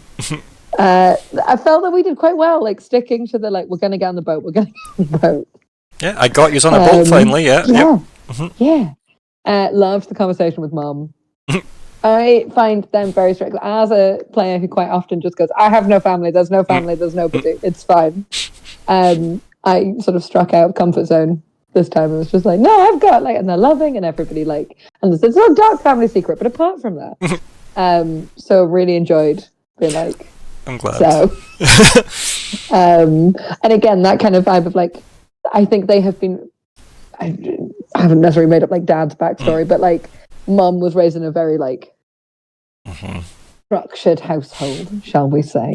Yep. So I definitely think they were the kind of parents who were like we talk about everything and like sharing is caring and like we'd rather know what you're doing and know you're doing it safely. Like don't hide things from us. So I do think there's a lot of Myr'ra going like that. Come on, there's hypocrisy here. The parental hypocrisy. Which yeah, parents are entitled to. That's I think part of the job. But really enjoyed that. No, as I said, glad you enjoyed that because I was like in that moment, like, oh god, we've not had that conversation before. Our mum's like, fuck, you know, I'm gonna have to just pull it out of my ass. But no, it felt right. Yeah. Good. Yeah, I felt based on like what we knew from Graham. I kind of felt like we would know where to go with it. So. And I can't help but I just enjoy the slight pettiness they both have about that. Well, they're okay, but also it was their fault. Yeah, like that needs to be known. But also, how are they doing? Yeah. Yes, very excited to see where that goes. And also, the goals things. I should probably put a goal in about that. Considering I made a Fey deal about it. Yeah. Maybe have a goal. Probably. Yeah. Loved that. Loved all the Aliban stuff. Loads of Aliban. So excited that we are all like in the know now. Because now we can loop her into the conspiracy theory. And that is what Myr'ra / Hannah was trying to do. Was trying to be like, well, you're obviously not the heart piercer. But if you can hide them, someone else might be able to. So, I did enjoy that I accidentally accused her. Yeah. That was fun. I can't wait to conspiracy with Aliban and everyone else about who she could be. That's yes. When we build her little workshop, it needs to have a cork board. Yeah. And we'll buy her lots of red string. And then yes. Oh, Brandon. I love Brandon. Like, so also adding to my moon trauma. Like me and the moon, like already. I know. Stressed. And you know, at this point, I'm just leaning in because. Yeah. Fair. Yep. I also made a character like linked to the moon. That's on me. Yep, it really is. I would have given this to anyone else that had put any of the groundwork in to get a Brandon Elf like phone, but sadly, you kept it to yourself. Yes, it did. It did. I will argue that I attempted to give the other ring to somebody and that didn't work. So I think I just assumed that I couldn't pass That's things fair. over. Yeah. Also. One, like, this is terrifying. If there's something, like, what's Brandon L about to do? He's going to forget everything. Or at least this information. That's scary. Why is it to do with the moon? I think as well, the important, I guess, thing to kind of note is the correlation to when Fae make things happen. It's always that way. Yeah. Which means he's been strong enough to hold off that change until now. Until now, and now he's going to let it go because he maybe needs the like brain power for something else. And now I have to know. Yeah. I mean, he has all the elves at the moment. Like he had like Yeah, he's all the Iron and Roots. the Feywild was like all the iron roots. Yeah. Right. 3 weeks ago for him. So The Feywild was That's a lot. the other day. oh god. Yeah. But yes, so fun. Love being back in the tower. Love that I got to make him tea. I love that. Because that's my default panic. I'll make tea. And it's literally how you spoke last time, where it's like, Yeah. you should brew quickly because you need to be prepared for what I'm about to do, because this is literally world shattering. And also that. Like, I could talk about, we could know conspiracy theory for hours, but also people are tired and we should stop. Yep. And yes, who is she? What are the implications of the human being the Fae? The What more is it with Chiral? Like, we're just all that's crazy. I don't miss that on his Pinocchio moment. Where's that? Yeah. It also kind of maybe definitely highlights a lot more about Chiral's individuality. Yeah. If there's Also, only like- one Fae, if he is the only Fae left, Yeah, because the rest of us are. then yes, he's individual. But they're all still one and the same because there's only one. It's just him. Also, humans are all very individual. So maybe Chiral really was a sleeper agent the whole time. Also, like, because we like weren't there but we can go to Cascade City. So like it got rewritten on like a molecular level. Because Chiral as still a Fae can't come into Cascade City. Humans are fine. But it did seem like Branel was part of that Fae deal. Yes. And if he's the one that made Cascade City to not let Fae in, he could easily let humans in. Yeah. Because he's still got the like override button. And it also might mean he didn't know about Chiral. Yes. Has Chiral tried to go into the city? Maybe he'd be fine. Like him? Sorry, so true. Okay. And also, why does he look like him? Why does he look like him? Why can't he go in the city? So many questions. Who is she? Okay. So, my question is, I hope not question, but I hope you enjoyed one of the first reveals. It was fun to be holding on to that for a long time. It was quite painful, I'm not going to lie, to be holding on to that for a long ass time. So yes, nice that I can finally unpack that. Yeah, and looking forward to what that does to the game space. Good luck, Myr'ra. I am quite strongly convinced that her is Eve at the moment. Someone has woken her up and her influence is strong. So I feel like implication is that whoever her is must be like a queen fae or something, or someone important to the fae. Meanwhile, there's shit going on with the moon. Eve is the moon goddess. No. Humans are the fae. Eve is not the moon goddess. The moon goddess is Soma. Oh, okay. Which is why when Branel said, "Can you see Soma?" That's the name of the moon. Oh, okay. Eve. It's like Church of Night, but it's not necessarily moon linked. Yes. I see. Eve was the first angel that stole souls, and then was banished from light and heat as a punishment. Yes. As with all the that's why. And her influence made the others follow her. They fell afterwards, and then that's why we've got seven devils cursed to walk the mortal world as immortals. Just in case there was threads getting crossed where they shouldn't. But yes, that's important. That makes me now less convinced. It fits less neatly now. But yes, who are we giving the XP to? Who are we voting? I'm voting for Hannah through the conversation with the family. Yeah, that's what I was thinking. I really liked the combo with the family. Yeah, and also just the getting the cake for halcyon. I love the cake. And the baking just like little supplies. white hats, Yeah. You know. The conversation with Mum felt very real. Yeah. Thank you. I would have voted Falkwin for Alu Benning. No, there were. I feel like it's cheating every time there's an Aliben moment because Victor's doing half the work. But you are setting the stage for me to do the work, because it's you also could deny that any stage of the space. conversations. It's Yeah. all... I was also the mum. Do you know what I mean? Like I was the mum. That's true. Okay, As well. It feels more cheating because Aliben's kind of mine but not mine. Like I don't know. Yeah, but you make sense. Yes. Yeah. I still say Hannah. It's fine. I'm going to give you both XP because I liked both conversations, and I think both are really important to personal plot lines that are moving forward in a very active way, which is good. So you can both have a point of XP. That Everyday can also have a point of XP, obviously for the goals that we've completed so far. So we obviously dealt with Halcyon. We had a good chat with him. He's really started the ball rolling on a lot of other ones as well. So if you can get them tiding over, excellent. Gosh. Yeah.